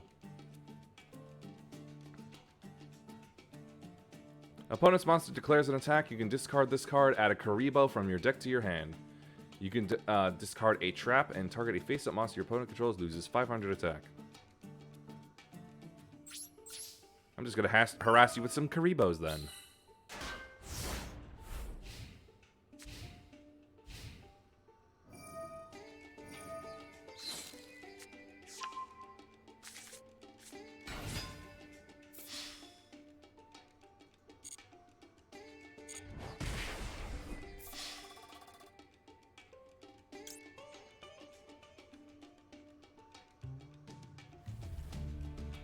See, yeah, discard Kuriboh. What other Kuriboh would I want? Let's see, Kuriboh. Discard this card, then target a monster in your graveyard destroyed by battle and sent there. Special summon it. No. Kuriboh.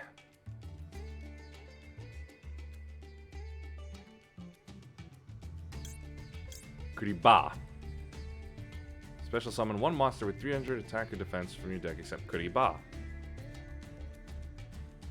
Tribute this card. Special summon a Kuriboh from your hand, deck, or graveyard. Let's go with Kuriboh. Discard Kuriboh. For no damage. Use Rainbow Kuriboh to stop you from attacking.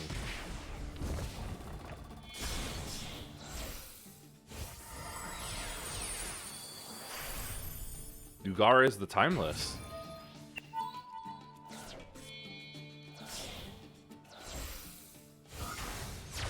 Well, so long as he doesn't get any more new draws, it's fine with me.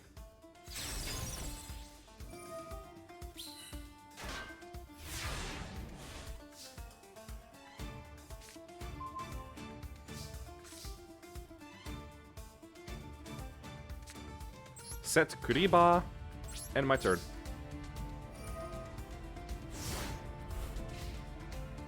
Draw phase is skipped, which is good. Ah, hell, I was planning on equipping to that.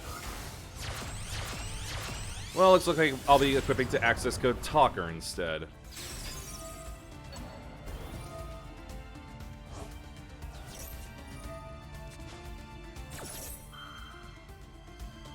Deck Devastation. What? Destroy monsters with 1500 or less attack. Okay.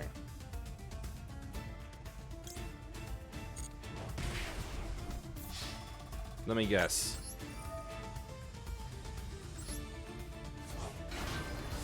Nope. That works.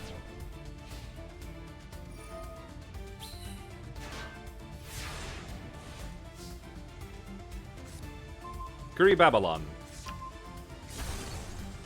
But of course it's too strong because screw you, you gave me an objectively inferior deck against an objectively superior deck and expect me to win. Who is designing these player decks? Because seriously, they're just blatantly stacked against the player. Danger Kuriboh is objectively worse than Lair of Darkness Danger. That's just fact. Even if I had the perfect draws that I could choose, if I were just able to pick and choose what my draws were each and every frickin' turn, that still wouldn't be good enough.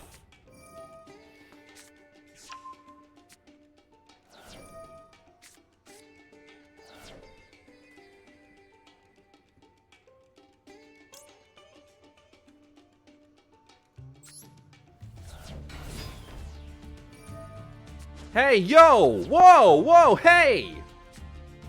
The hell are you doing? I discarded Thunderbird! That should let me summon it! You jackass! I swear, these mistimings are made specifically just to screw over the player.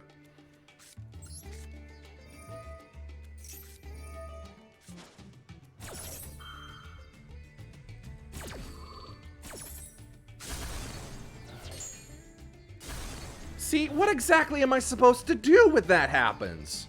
That's 3 whole turns of no Kuriboh usables. It's just not possible. This is an objectively unfair duel in every way.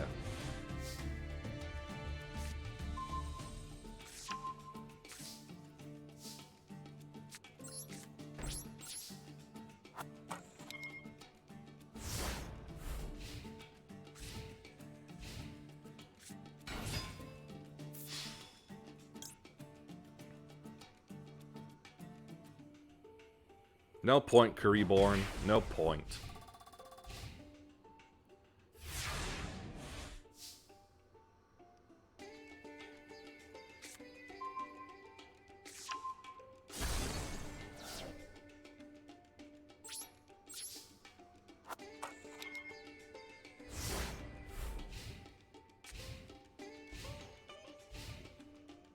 Now there's a point.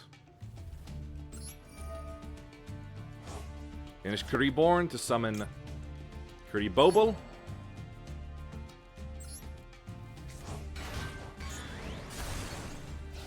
Wait, I thought it was summon all of them. God damn it!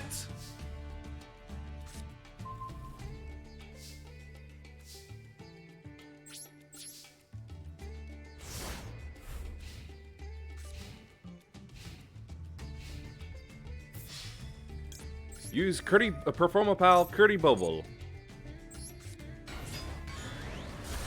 Thank you for that heal.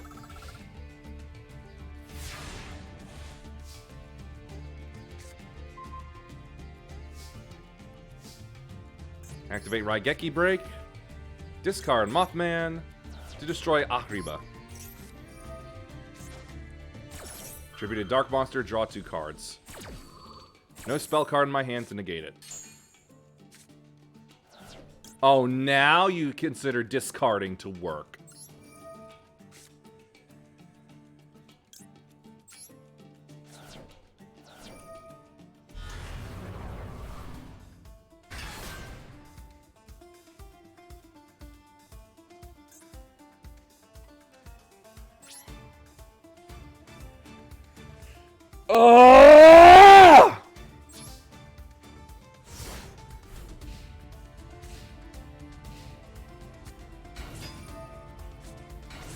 Literally nothing I can do. I don't have the draw power. I don't have anything. I just can't do anything.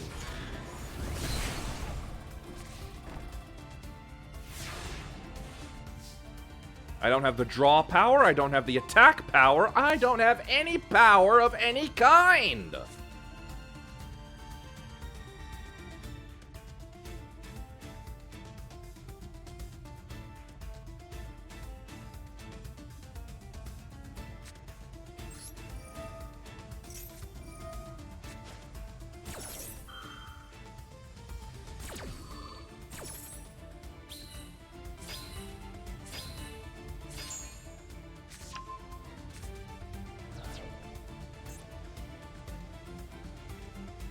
Can't even use these tokens.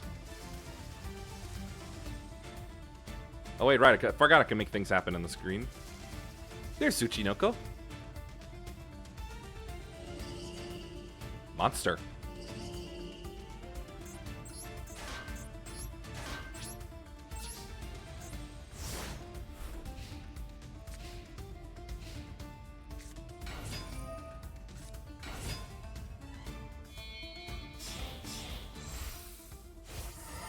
Oh, don't tell me break sword.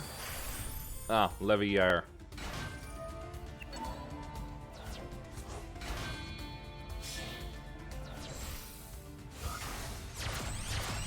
Oh, fantastic. Blackbuster Soldier.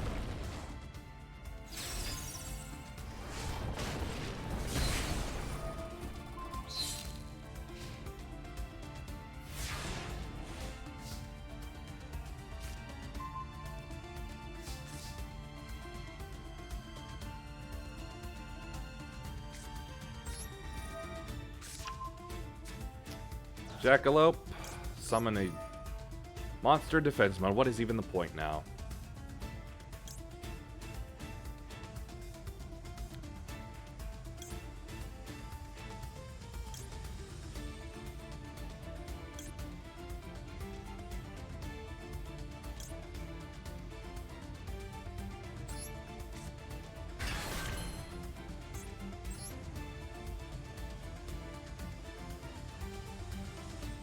It was summoned with Bigfoot, which is a level 8, so it's obviously protected against everything.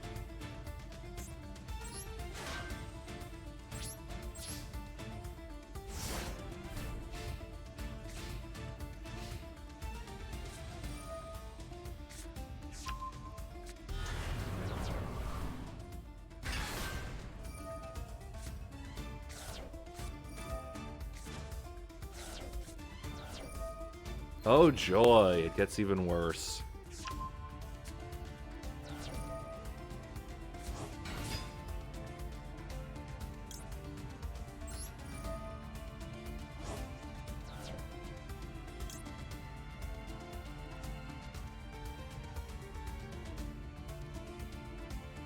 From hand or field. Nope, that's worthless.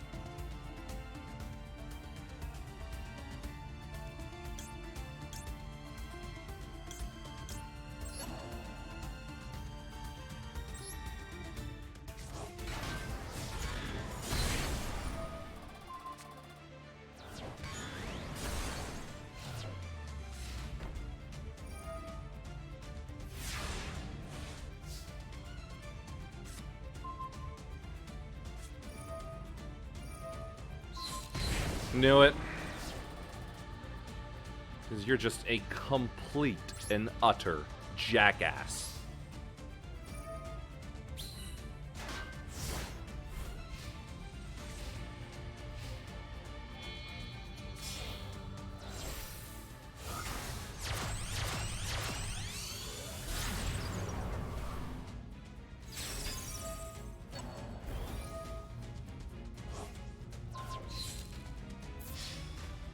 Kuriboh.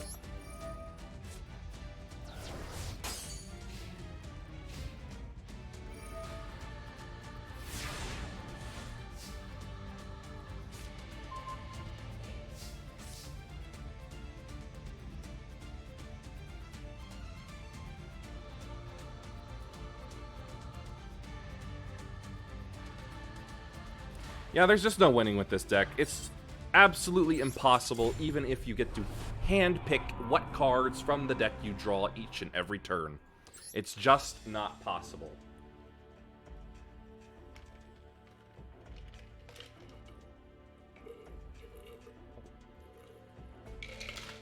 Whoever's designing the loner decks for these really needs to stop doing this. They make the opponent's deck a just, as I've said time and time and time again, an objectively superior deck to the players. Just Danger with Lair of Darkness and Virus. That's just freaking brilliant, as has been seen. All Danger monsters are dark, and even then, like Lair of Darkness or Nightmare Archfiends, you're just able to exploit the opponent at every single opportunity. Even cards like Ballista Squad, thanks to Lair of Darkness, you don't have to destroy your own monsters to get rid of your opponent. You could just take out 2 of theirs for free! And then just completely cripple their decks with Deck Devastation and Eradicator Epidemic Virus. And Full Force Virus. Like, I'm just surprised they didn't throw in Grinning Grave Virus just to be that much of an asshole. They apparently decided, hey, there's only a certain line of asshole we can cross, and this is apparently the one we're gonna stop at. Even still, some of these monsters they have waiting in the wings.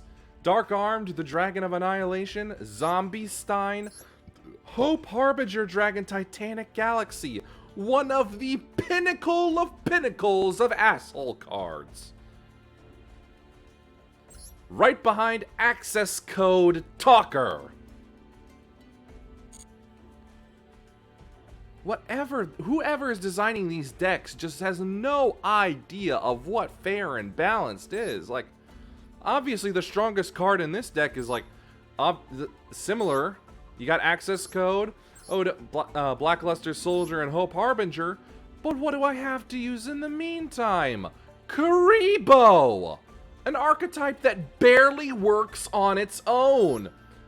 Babylon's probably like potentially the strongest thing I can use, but it doesn't even come with like the Kuriboh Brothers Star card or whatever that gets getting Babylon out even easier.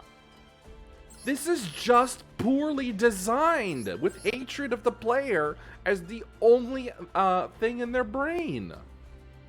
It's poorly balanced in every way you can imagine. And quite frankly, Konami really just has to stop doing this. It's just horrible design. And quite frankly, that's what I say every time they bring up those surveys where it say like, where it says like in solo mode, are the duels with the loner decks too hard? Yes, they are. Absolutely 100%. It's absolutely ridiculous. And I'm guessing they're just not working on it as they should. Anyway, what were those free ones? Nope. Of course they wouldn't be free. Why would they be free? Got Legacy. I won't be able to break them down, but what will I get anyway? Yeah, nothing special. Crooked Cook. Puppet Plant, Axe of Fools, Great Longnose, Sand Gambler, Wind Effigy, one of the most useless cards in Yu-Gi-Oh! Because there's no normal 7 or above monster. Swordmaster, Fairy Archer, Ganbara Lancer, Timidity, Card Advance, and Contract Laundering. Actually, I don't think I've seen this one before. Destroy as many dark contracts in your spell and trap zone as possible. Draw the same number of cards you destroyed, and gained 1,000 life points for each you drew. I'm willing to bet that was a plot device card to save Declan Akaba at the last second in a duel.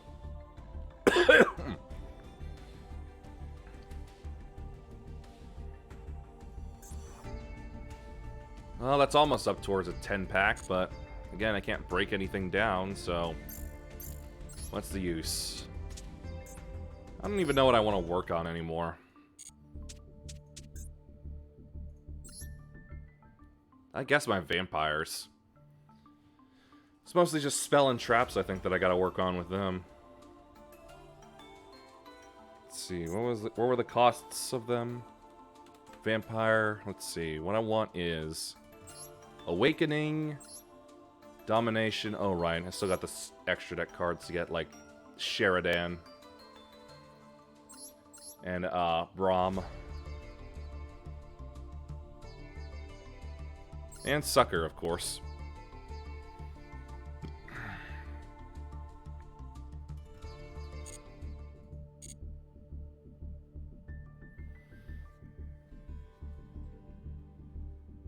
I'm not really sure. Like, as far as I know, they're still mostly just use Ignis for deck building. I don't think they actually use this to duel. I think Kudan does, but that's mostly because he's running like really good super heavy samurai. Me, none of my I don't have confidence in. I don't have faith in other people to be using fair decks instead of just net deck copies. Or my favorite way of describing them as net decker douchebags. Whereas I'm just using, hey, this is a deck based on level 5 warriors and fusioning with some XYZ thrown in. It's mostly just for fun. Or how about Elemental Hero? I just don't have enough faith in other players to be like that. Oh, new gates, you say? Wow, that's outdated. Worshippers of the Sacred Phoenix. I just did that. Take that off of there, you idiots. Well, these never last all that long. Mostly because there's just so little to go through with them. Anyway, that'll be all for today. Follow if you liked. Peace be with you, and may the forces of evil be confused on the way to your home. Bye.